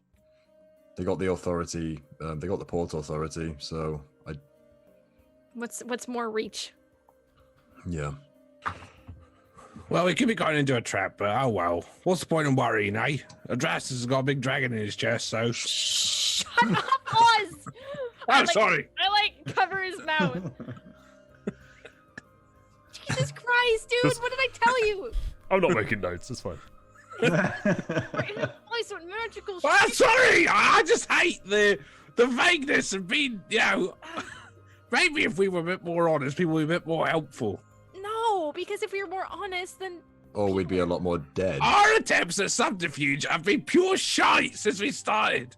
Maybe we should just be honest with people going ahead. oh yeah, so they can just murder us up front rather than later. Why not? You know, I understand the whole alias thing, and that was my bad. I get it. But maybe Oz has a point. Like, What do you mean? I know the rebellion of the Cerulean Dawn is this big. We literally accidentally told who we were, and he literally led us into a trap. So my question is, when do we use the alias and when we don't? Because when we use it, we don't need it, and when we don't use it, we need it. Well, I think this is just just swap some the magical situations of being. where he uses it. I think we're just really bad at this. If we think about using the aliases, don't. And if we don't think we need to use them, that's it. I mean, Oh, worst case scenario happens. They come back and check our credentials and say we're not sent. Like our names don't match up. We give them our real names, and that's that done. Because then they check and they find it's all correct. If they kick us out, we go find somewhere else to stay. I don't know, in Albia, that's like a crime. We're sentinels. We're fine. At this Violet. point, you see Dean Obix making his way back down the staircase. Oh, here we go. And he walks the long length of the I'm foyer not towards the looking at couch you're sitting on. I I'm put a big guilty. shit-eating grin on. And he pauses a couple of paces away from the couch and is looking at you all. And you can tell that he is very deliberately heard to let out a large sigh. As he looks down towards you and he goes, "So, did that credential check? Any thoughts?" You passed the test, Dean. Yes, quite. Luckily for you, there are indeed only 5 Sentinel agents active in Calatwist right now, and from your descriptions given to me, I'm able to deduce that 4 of them are sitting in front of me. I thought that you didn't keep tabs on Sentinels. Well, I contacted the academy, and they simply Yeah, told me. Well, they told me your descriptions. I don't keep active tabs on you. You kind of stand out, no offense. So I deduced that you 4 are indeed Sentinels. I can appreciate that you're somewhat new in your vocation, and may see the use of subterfuge as somewhat more optimal than it really is, but I would remind you that you are in Astrian territory while in this embassy. And that brings certain things with it. Honesty is somewhat expected. You are welcome to stay here. However, I would ask that you do not lie to me again. It was Oz's idea. That's he just asked you not to lie to him again. Dean Obix, I'm terribly sorry. You are entirely correct in your summation. We are somewhat new at this. Yes, well, let's not speak here anymore. Let me show you to your lodgings. And he sort of turns on his heel very briskly and begins walking across the width of the foyer to one of the side rooms. And it leads down a small corridor that is still very lavishly decorated with a beautiful carpet and paintings of oils and depicting all sorts of heroic scenes hanging off the walls. And there are 4 rooms branching off of this corridor. It seems to end abruptly after that, but there appear to be 4 spacious rooms branching off of it. You each have your own room, he explains to you, and he simply says, "Refreshment will be provided in your room in the morning. You should find it awaiting you upon your waking up. Now, I've also customized these lodgings to not have the typical we'll call them security enchantments that the foyer has. But I would remind you to be very, very mindful of where you speak of such matters, as you may not always be as fortunate as to who is listening. I give a really big glare to Oz right now. I just shrug. Thank you very much. You are more than welcome. Dean, you understand. If this is as big as we think it is, a lot of people are at risk here. You don't have to make it clearer to me. I think there'll be somebody who wishes to speak with you in the morning. Are you talking about Melva? Oz! You'll see them in the morning. It's Melva. You would have said no otherwise. And you see a smile break his face, and he goes, "It's Melva." Nice. He will not tolerate the subterfuge you have attempted to display today. I would warn you all to take a very different tack with him. I have been with the Oracle Commune for 45 years, and I have met him once. He does not make appearances lightly.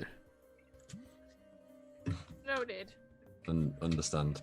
I do not wish to tarnish your view of him before you meet him, but I will say, be prepared and listen when he speaks.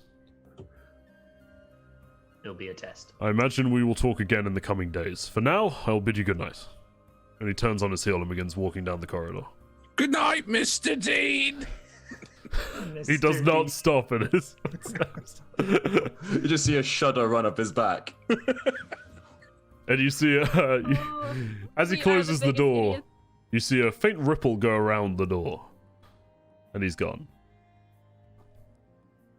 Look, I'm just going to say it. When Melva comes tomorrow, we just tell him everything. Yeah. Just, Oh yeah. Can we, No. guys? Can we go into one of the rooms to have this discussion, Yes, please? of course. Yes.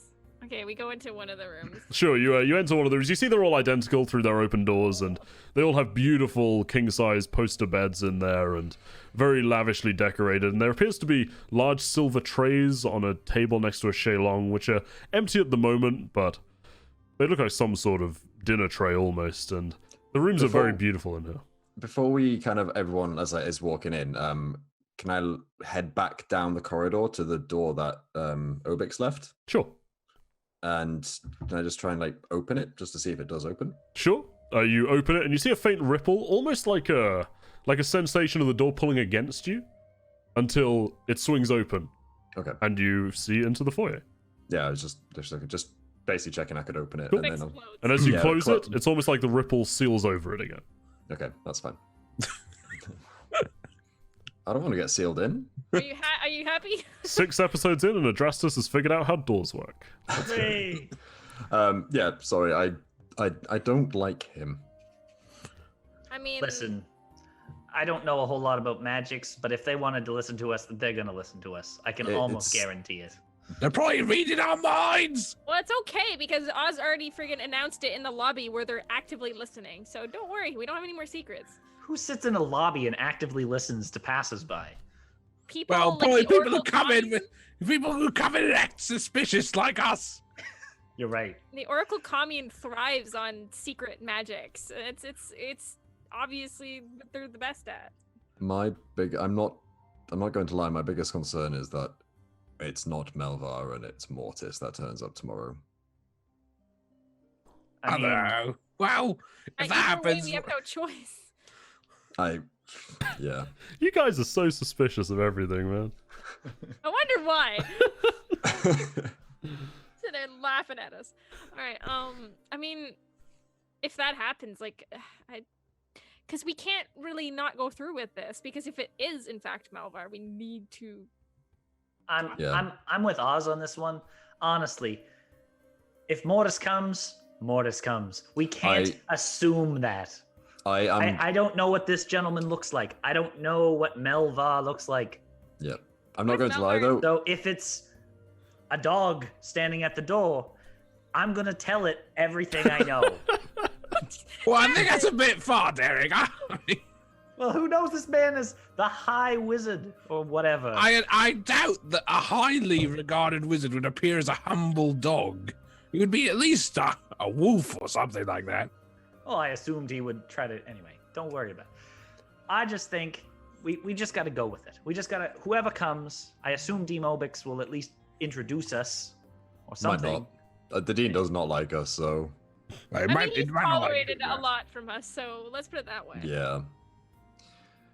If it is, again, playing don't the have a other choice. side of the cord, if it is Mortis, I am turning into a wolf and running away as fast as I can. I mean, from what I've heard from Ollie, Mortis is a strong cookie. Let's Yeah. put it this way: if Mortis, That's a real threatening villain right there. Strong. look, let's put it this way: if Mortis wanted us dead, he would have done it a long time ago. There's obviously a reason why he hasn't come up and murdered us yet. So I really sincerely doubt he's going to do it tomorrow morning. Yeah. I can't shake the feeling, but okay. I mean, it's possible. I'm not saying it's not, but I mean, if he really wanted us dead, why hasn't he done it already? Don't you have enough things to worry about anyway, Adrastus? It's actually taking my mind off the godlike thing in my chest right now. So let me worry about that, Oz. Oh God. All right, should we try to get some sleep? I guess. Yeah, I don't know about you, but I took a beating today, and I'm gonna. Oh yeah, I'm gonna Derek's go to still like bed. dynamited. Oh, yeah. He's still Yeah. ringing in his ears. All right, so you guys What? all just heading to bed. Would any of you like to do anything before you bed down? I think I'd probably try and like meditate at the foot of the bed to see if I can kind of discover Oh, anything. Jesus. Oh, all right. Well, Scott, what You would summon you a like to fucking do? dragon. I think just kind of almost like when I first got the gem in, and obviously I tried to kind of like look into myself, like just kind of do that to see if I detect anything different in that regards. All right, make me like a wisdom check. I think that's probably what it would come under, right? Yeah, we'll say wisdom check. Maybe. That is a He's under 14. dragon's control. Yeah, Scott is now at it. All right, so you kind of sit down and you really sort of enter a meditative state as you're used to doing in your druidic training in the Lomos Enclave, and something is different sort of with your core self, and you can't really put a pin on what it is. I mean, you are aware, of course, that it is something emanating from the presence of this gemstone in your chest. It's almost like not a dark touch, but something that seems almost visceral and intense and puts you ill at ease, honestly, even in your meditative state. But it's almost like an aura that's just there in your mind, and it's not something that you can really harness or touch upon. Okay. I don't hear any words emanating from it or anything like that, do I? No, but you do die, so... Oh, great. No, you don't hear Um, anything, and eventually you raise from your trance and feel unsettled, I'll say. Yep. Well, I think I just kind of shake myself off and try and get some sleep. All right. So you guys all bed down for the night, I'm assuming? I'm gonna Oh. I'm gonna have a quick prayer before bed as to tomorrow. Hopefully we won't get absolutely murdered by Mortis. Who are you praying to? I'm praying to my deity of Helm. Okay, make a religion check. Oh Lord. Get out of there. I have a natural 20. God isn't real.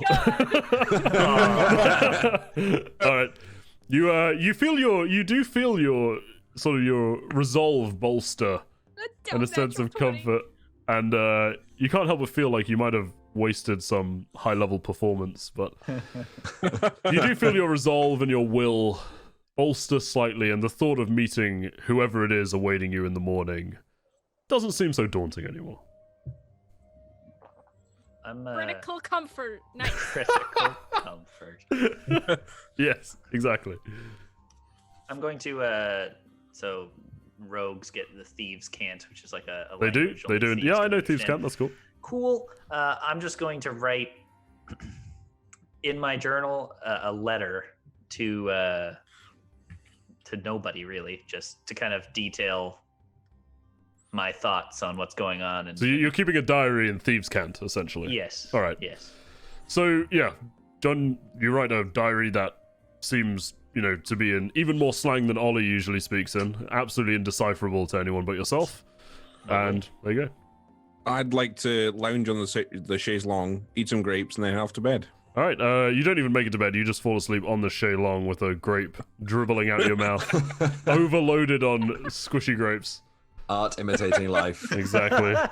Hedonism bot IRL.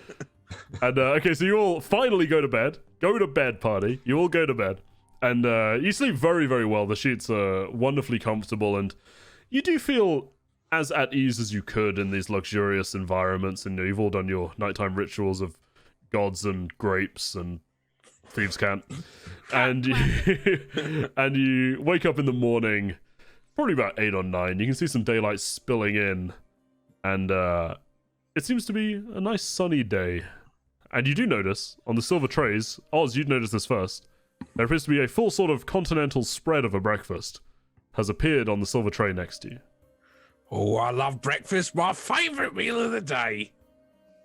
I guess I'll just tuck in. All right. So you're all eating breakfast, I assume? Yeah. All alone in our rooms. Yep. Welcome to the campaign. It's more of this. All right. Who would like to do something? I think I'd probably. Yeah. Go ahead. I think I'd probably finish and just kind of stick my head out my room door and be like, "Is everyone ready?" Yes! Said through a mouthful of salami.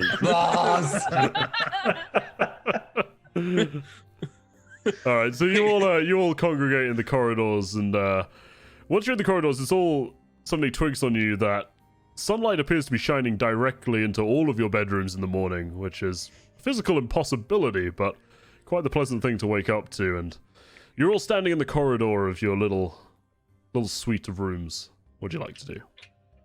Well, I'm glad to see you survived the night addresses. You didn't have a heart attack with all the worrying, but shall we just head out then? Yeah. Yes. I mean, did Obix not say he was going to meet us here? Not Obix. I mean, obviously Melvar.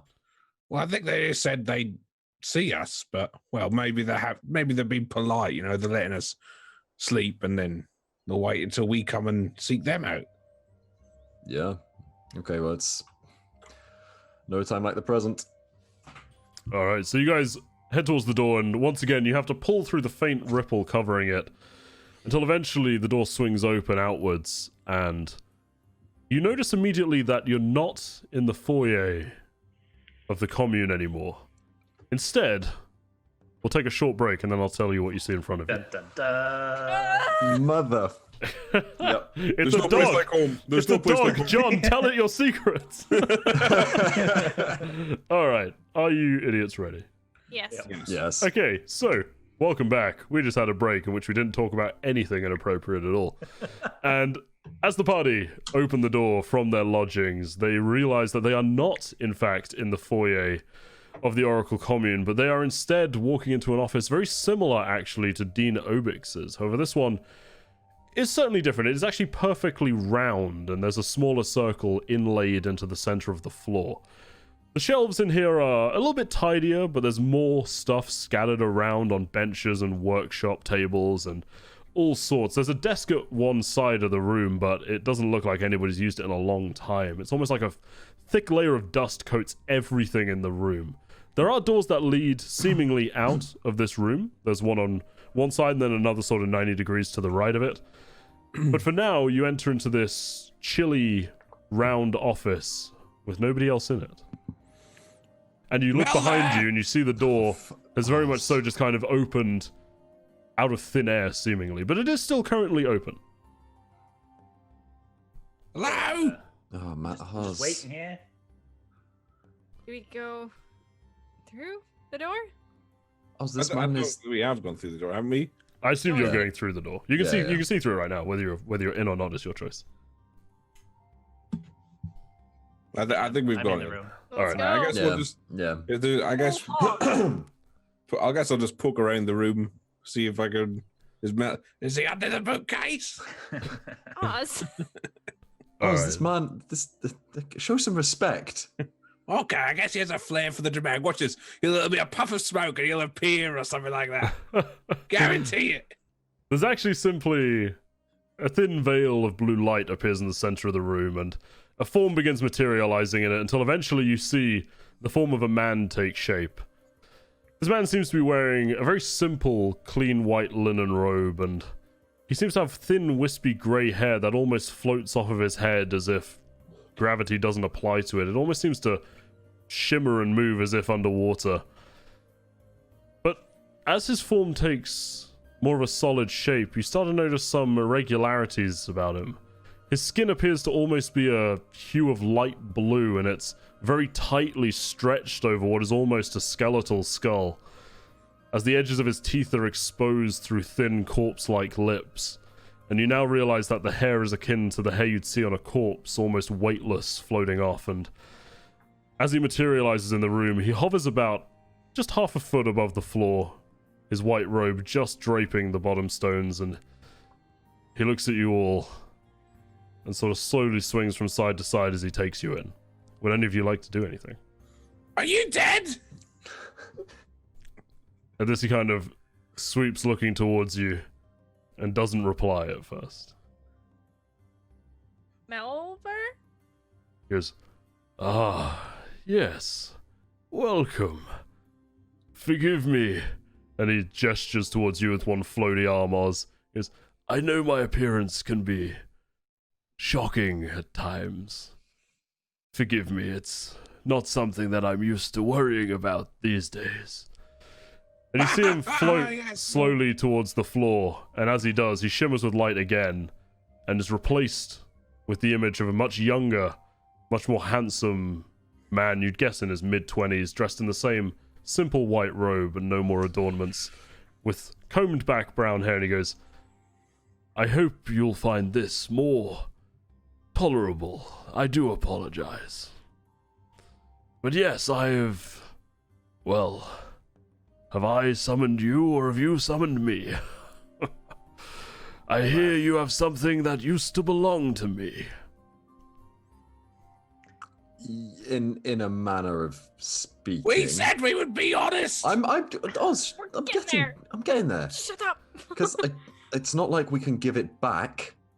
No, I We really don't hope he doesn't want it back. Yeah, so do I. At this, he sweeps his head towards you, Adrastus. And I'd like you to make a wisdom saving throw. Oh, lordy. He's going to He's going to get mind probed. That's another 14. Okay. You freeze solid in the spot, mid-word, as he walks over towards you, now with a very powerful, brisk walk, and without any hesitation, he puts his hand on the top of your chest and runs it down your shirt onto the gem. And you just hear his voice again going, it is good to see this again, even if it brings the worst tidings. And make me a perception check in your paralyzed state, Adrastus. I'm rolling 11, so that's a 14 again. A 14's fine. When he is talking, you notice that his lips aren't moving. You're simply hearing his voice in your head as he's touching the gem, and all of a sudden you can move again. Did everyone else hear that, or was it just me? Everyone heard it. Okay. And you just hear, I apologize for the intrusion upon your free will, but I needed to be sure. No, I think after our run around with Dean Obix yesterday, I understand. And at this you hear a ethereal cackle in your head, and the voice rings clear once again. He goes, he told me of your antics and the games you tried to play. I would have loved to see his face. Robert is never one for humor, although he lets the veil slip upon occasion. Yeah, he did. He did crack a smile at least once or twice. But A battle won, then. But yes, my friends, I am truly saddened to see that my old friend, the lady, must have passed. And he sort of looks wistfully towards you, Adrastus. Past. Yes, yes. I felt her passing many nights ago now. I was intrinsically bound to her, and I felt sadness as she passed. Do you know why she was entrusted with the gem in the first place? Oh, very much so, yes. I'm afraid the Astrian conclave isn't, well, quite what it once was. We used to have the Oracle Commune running everything, and it could be trusted, but our beloved city-state in which you stand right now, it has fallen to politics and corruption over the past centuries. Even I have been largely dethroned. I simply cannot bring myself to turn against those who would do it.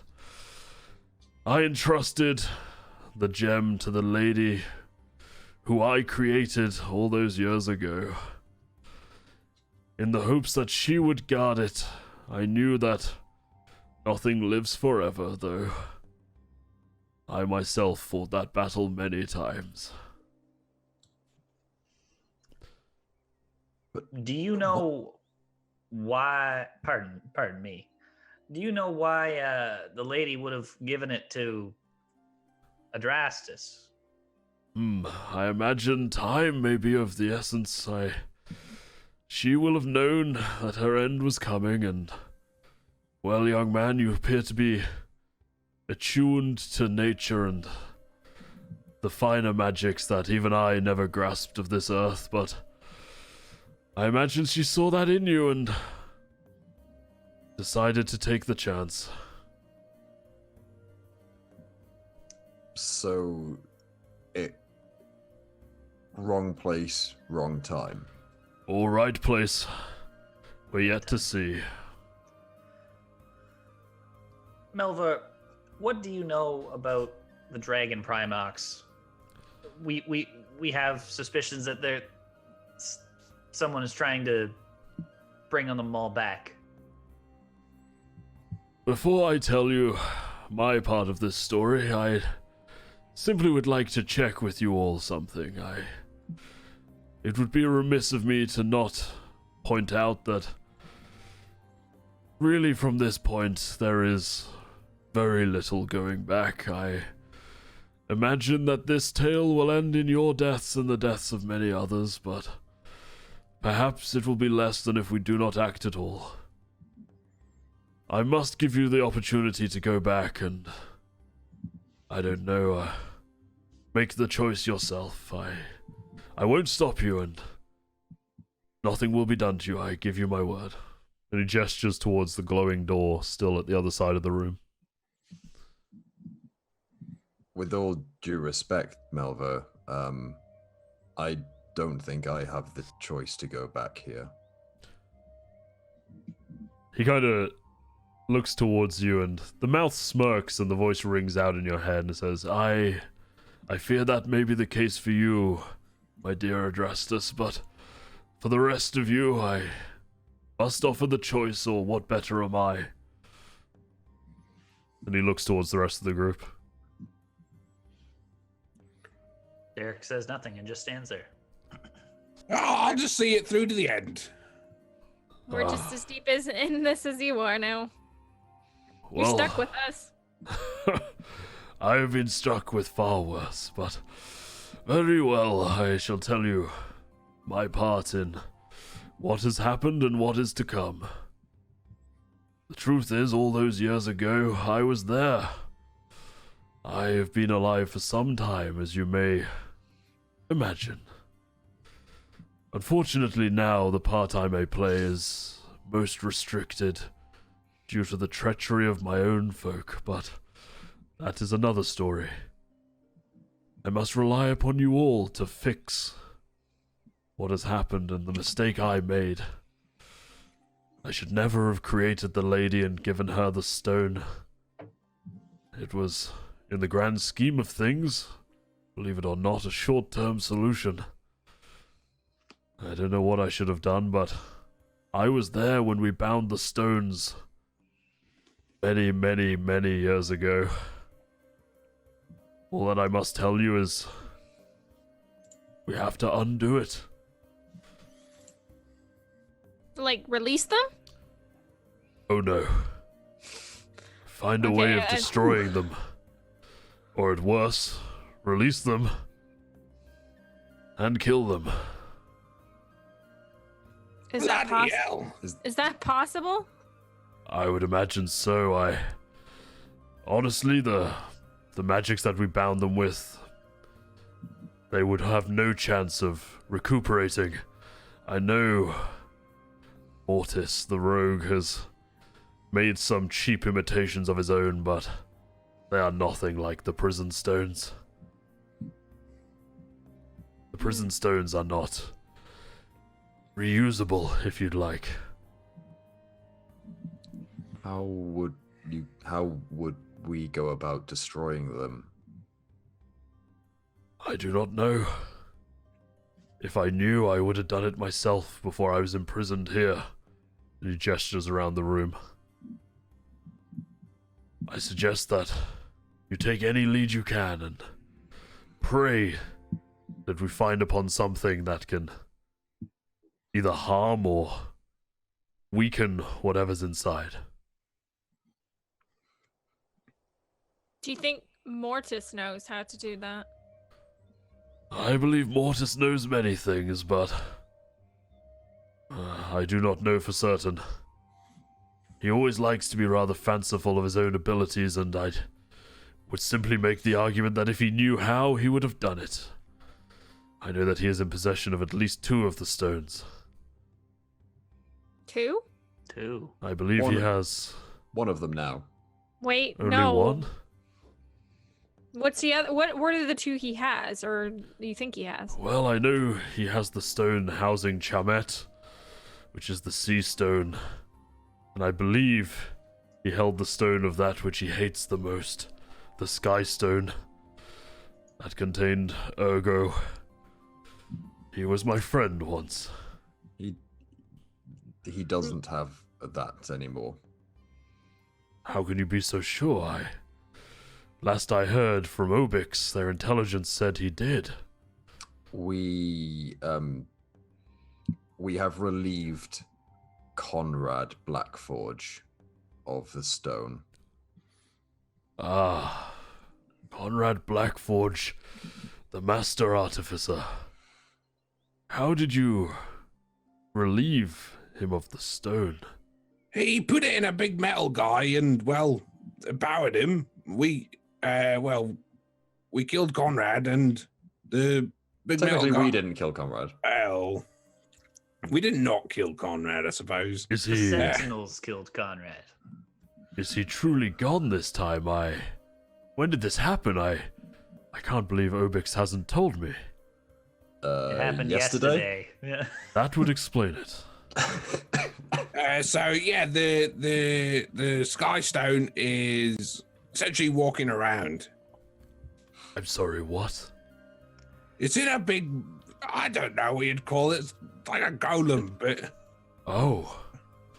A golem holding the sky stone. That is a problem for another time. We must focus first at what is at hand. I shall look into this, however. Tell me, you say you killed Conrad Blackforge. Yes. How... Forgive the rather blunt question. How many of him did you kill? I beg I your really pardon. don't like that question. just the one.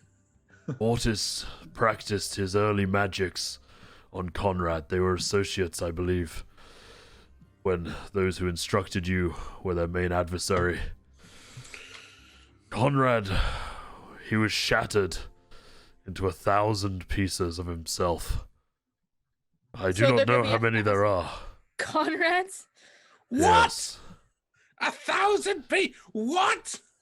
I imagine many have fallen and many are being used as expendable, but if you struck down the one who was creating these, perhaps that was truly him.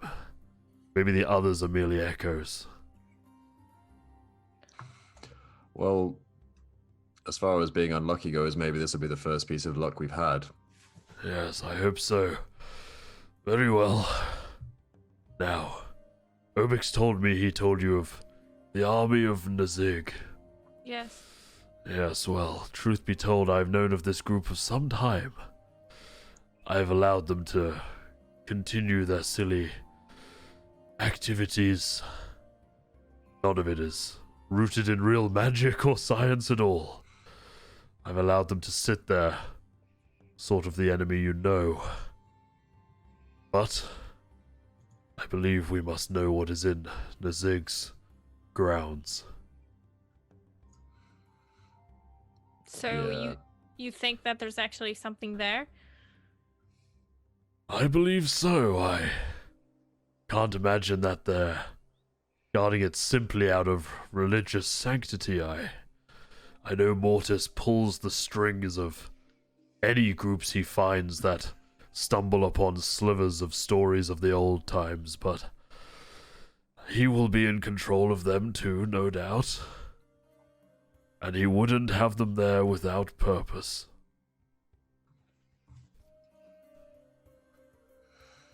Well, at least we know where to go now. Or have an idea. Do you know anything else about Mortis? What he can, like, what he is, what he can do? I mean, he can Mortis- obviously bring people back to life using soul stones. Yes, well, they must be entrapped in the first place, but it's not my particular realm of knowledge how these soul gems work of his. I've always been more concerned with the prison stones, but Mortis himself is a very dangerous sorcerer. He learnt from a very dark man, and he knows a lot. His old master, Vorkal Vix, he was a terrible blight upon this world, but I imagine Mortis continues in his vein. So he actually was okay. Never mind. I'm trying to like piece things together. Sorry. No, by all means, at this point, I don't think withholding information is in either of our interests. Vorkal Vix, he was a strange man. Not an Exastrian like Mortis, but a rogue drow from the lands below.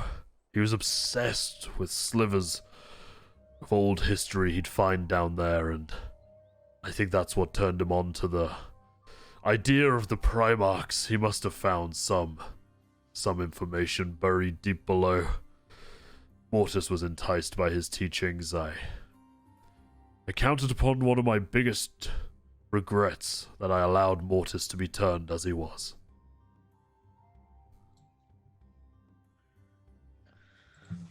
Right. So what about the other stones? Well, truth be told, I think that we must handle all of them. I will do what I can from here, but I have very few allies remaining in Astria. You are lucky that you stumbled upon Dean Obix. I think if any of the high-ups in the commune knew about our activities, he would be in grave danger.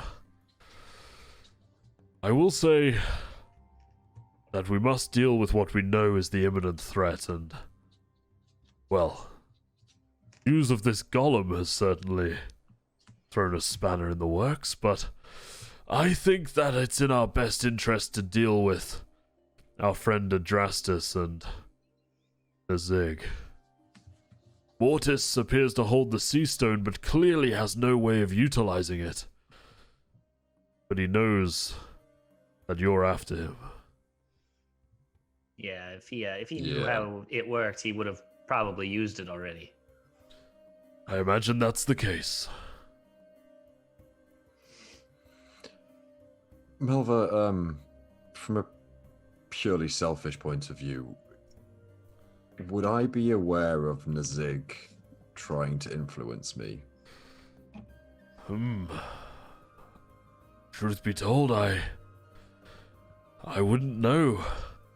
The lady was specifically created to safeguard against any interaction with the stone, really. And she never had any interest in utilizing it, from what I can tell. You, forgive me, dear boy, but you are not the Lady of the Sea. Perhaps he could exert some influence over you, but that is something that we will have to deal with in time. Yeah. And again, from a selfish point of view, is there a way, I'm not asking right now, but do you think there may be a way to get this out of me without killing me? Of course, dear boy. If I didn't think there was such a way, I would, suggest far cruder methods, but I'll just look at Derek at that. I think it's a valid cause. And also, I think it may work to our advantage. For instance, Mortis may be looking for something that he believes you or I have. He has no idea of the reality of the matter. That's what I thought as well. Now, I must ask, does he have any indication that you are onto him? Oh, he knows. How so? We may have given him our names and inquired about working for the Cerulean Dawn. Oh, that would appear most problematic. We were not really good at dealing. This We is are- why we were super suspicious in trying our things, because we were stupid. We were And, attempting to learn from previous mistakes and attempted to deceive Denobix. Ah. Well, does he know you are in Daloth? We aren't Probably. we Well, aren't maybe. sure. Conrad managed to get a warning off. Ah. They have these rings. I don't know if you're aware of them, that they are using for communication. I mean, we Yes. have one. We can show him. Yeah. Ah, yes. I should be given one of the rings. Yes. All right. He takes it from you, and as his hand touches yours, it is ice cold, and he looks down at the ring in his palm, and he gives it a few seconds. He goes, "Yes, this is, well, a sad sight for myself. It is using magic somewhat similar to what keeps me here. Yes, this is a communication ring, utilizing a private plane, I believe. Tell me none of you have worn this. I wore it briefly and then threw it off again. What did you see when you put it on? A table and 2 chairs. Huh. But nobody was there. No. Very well. We shall pray that you went undetected. However, if Conrad was able to warn whoever's on the other side of this thing, then, well, you may really be up against it. I suggest that you keep moving. At least they don't know your plans. Well, should our next step be to go after the was it the army of Nezig or the cult? I would recommend that and see if anything in Nazig's old grounds is of interest. I simply believe they must be guarding it for a reason. Perhaps there's truth behind the lunacy. Yes, well, if Mortis is pulling this group's strings, they may be serving a higher purpose without even knowing it. Yeah. I have a question, a little unrelated, just curiosity. Forgive me, but You said the magic is keeping you here. Are you not here? Like I am left? here most certainly. I'm simply trapped, for lack of a better word. How so? Well, don't mind me I made enemies over the years, or more likely, I believe enemies turned friends against me, and it was deemed by the oracles that I was to be given my own private realm in which to play prisoner. It is a rare occasion that I receive visitors. They've trapped you here. Yes. There's no way to get you out. I am not the positive force you may see me. I did terrible things in the past, and things I regret immensely. But all that matters now is attuning. I accept my fate here.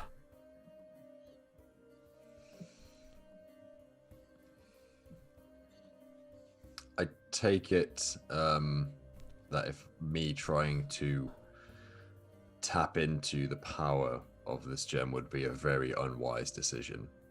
I imagine that would take power beyond your comprehension yet, Adrastus, but if that day comes, and I truly believe it will, I would strongly advise against it. Yeah. This seems like a weird question, especially since we just met. But let's assume for just a second that we go to the army of Nazig, we find something. How would we get back a hold of you in case we had any questions? It is far too dangerous to be contacting me regularly. I know he may be a prickly man, but Nazig has took great risk. Not Nazig, that's wrong. Obix has took great risk in even contacting me today. I can't imagine the preparations he must have gone through to shield this. You can trust him. I do. He is one of the few friends I have left. Fair enough. Very well. He will relay anything pertinent to myself, and maybe we shall speak again. I hope we will.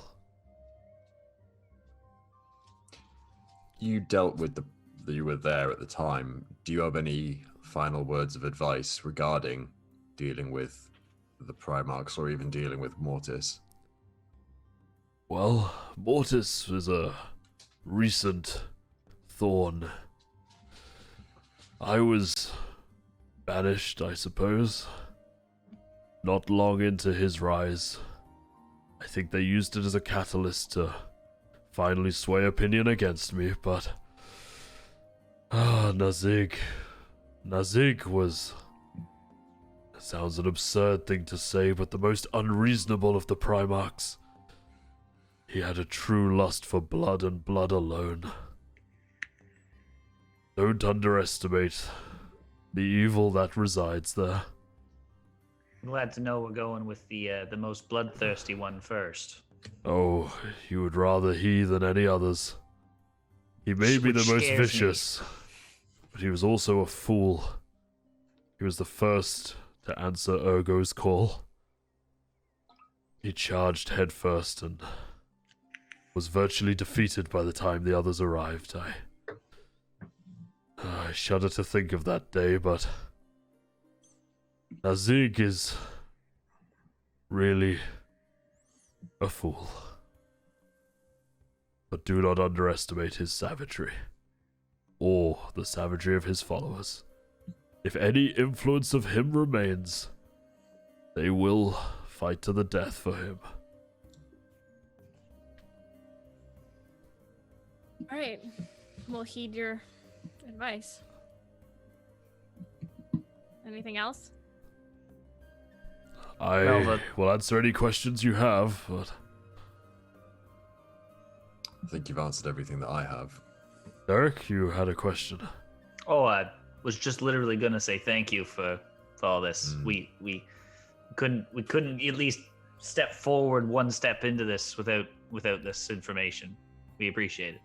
It's quite all right. I couldn't step one foot against this without your help. My last advice would simply be, do not speak of me to anyone unless you have their absolute trust.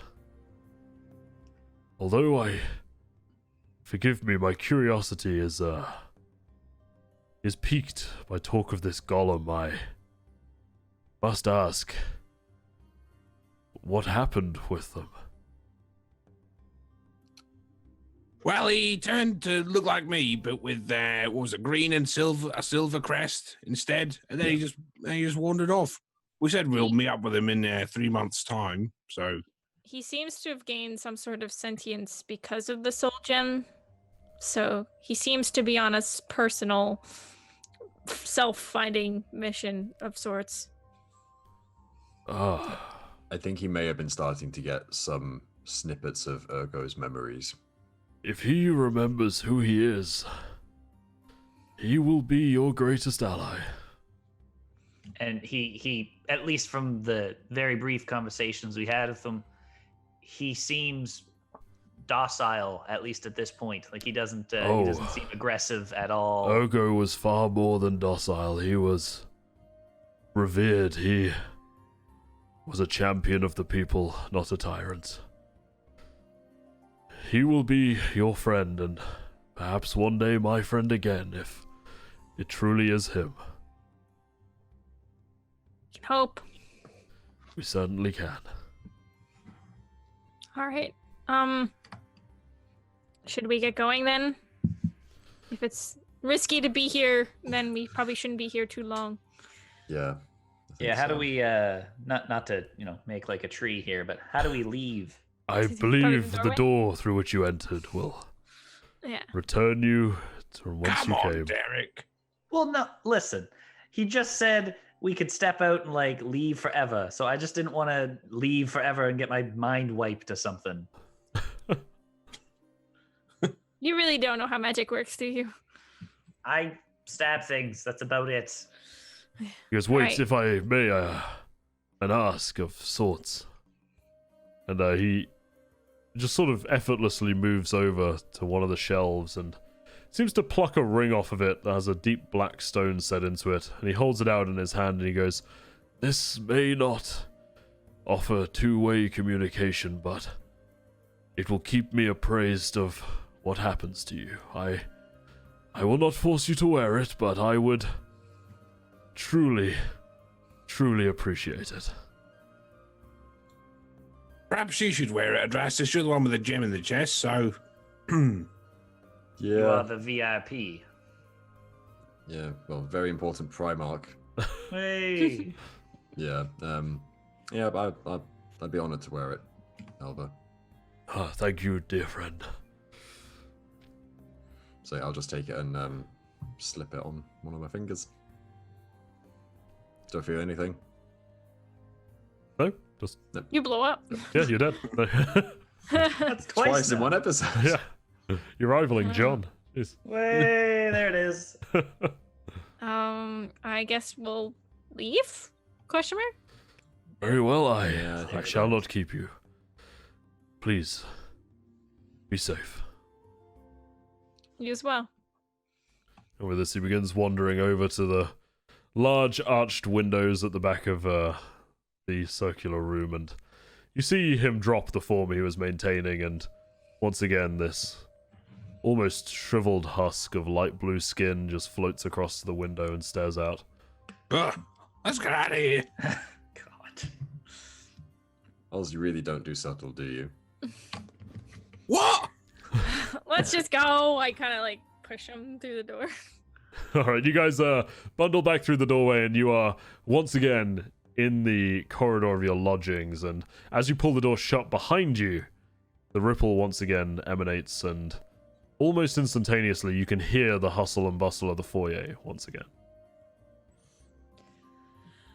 All right. Well, should we get going? I don't really want to stick around here more than we have to. Yeah, Yeah, it only makes sense to make haste, as they The say. dean did say he would supply us with provisions for our journey, though.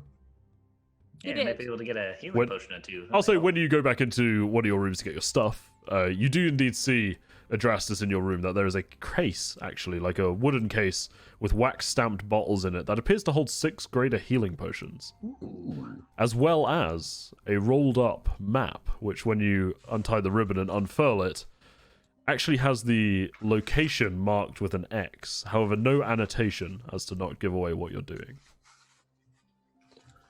Never mind. Found the supplies, and I think I'd just give. I just give the healing potions out equal. I think I'd give 2 to Coraline and Derek, All right, They're greater healing, right? greater healing potions, yes. and 1 to myself. Keep 1 to myself and Oz. Nice. I didn't hear that you gave one to Craig. I just thought you were being nice. Well, he never and- gets close to combat anyway. Oh, exactly. He just flies away. And we have this, and I'll just roll out the map on the table. I guess we'll start heading out. Seems like we know where we're going. Mhm. Should we try? I know, Oz, you have your own personal reservations, but having a 5th member may be quite useful. No, We gotta get the man who zaps. Come on. I'd Where is rather. We don't know where he is, and I'd rather die and bring him out at the end of the world than bring Zappo along with us. What? Oh, All right. All right, so Go you guys Zappo. gonna head out? yeah. Yes.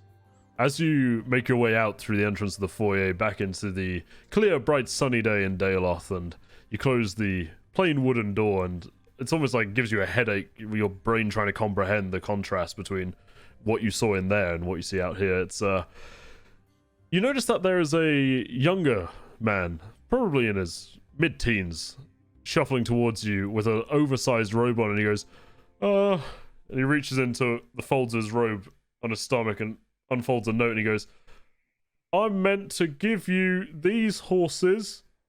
It says, good luck, Dean Obix. Oh, Alright, bye. yeah, And he starts thanks. walking off the opposite direction. Thank you. I'll throw a And, silver at him. It clicks to the He turned ground. way in- too It fast. clicks to the ground in Turned front of way him, too and he's fast. like, "Oh, thanks." And he keeps walking away.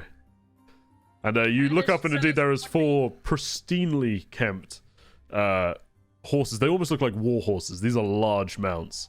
Oh, nice. Yeah, there's 2 chestnuts and 2 black. Oz, can you ride a horse? No. It's not very hard. Yeah, you'll be fine. Too much tail, eh? We can like he could sit on it and one of us can hold his horse for him. Worst case scenario. Yes, let's do that, please. It's a bit big. All right, as you all approach the horses, Oz, maybe an animal handling check. Hey. As you are Of the course one he who was is scared of not the trained lizard in man. riding a horse. Oh Jesus, that's a 9. Oz manages to make what can only be described as an absolute tit of himself getting on the horse. But these seem to be very patient mounts, and you seem like you might not be the first awkward rider that it's had, and it sort of whinnies and steps back and forth a bit, but eventually you get settled on the mount as Coraline takes the reins in her hand and takes position in front of you. Okay. I'll awkwardly pat the Pat horse. on, yeah, hold on tight, Oz. To what? To the saddle. It's all in the hips, Oz. Just Alright, you guys gonna make your way to the north out of the port city of Daloth. To the north. To north. yeah. Alright, so you guys gently walk your way through the city of Daloth, past all of the pristine buildings and across the river, until eventually the tall buildings start to die down, and you reach a gate that appears to be lightly guarded. They let you straight through with no stops whatsoever, and you start trotting your way out into a very, very light track that leads into the forests of Calatwis. And just as you exit, you swear that something isn't entirely right. Oz, you're at the back. Make me a perception check. It's Zappo. It Nat 1. Nice. You're pretty sure something small is following you, but you're not really sure what it is. Oh no! And that's where we'll end the session for now. You fucking You guys tease. Can I get a from Zappo?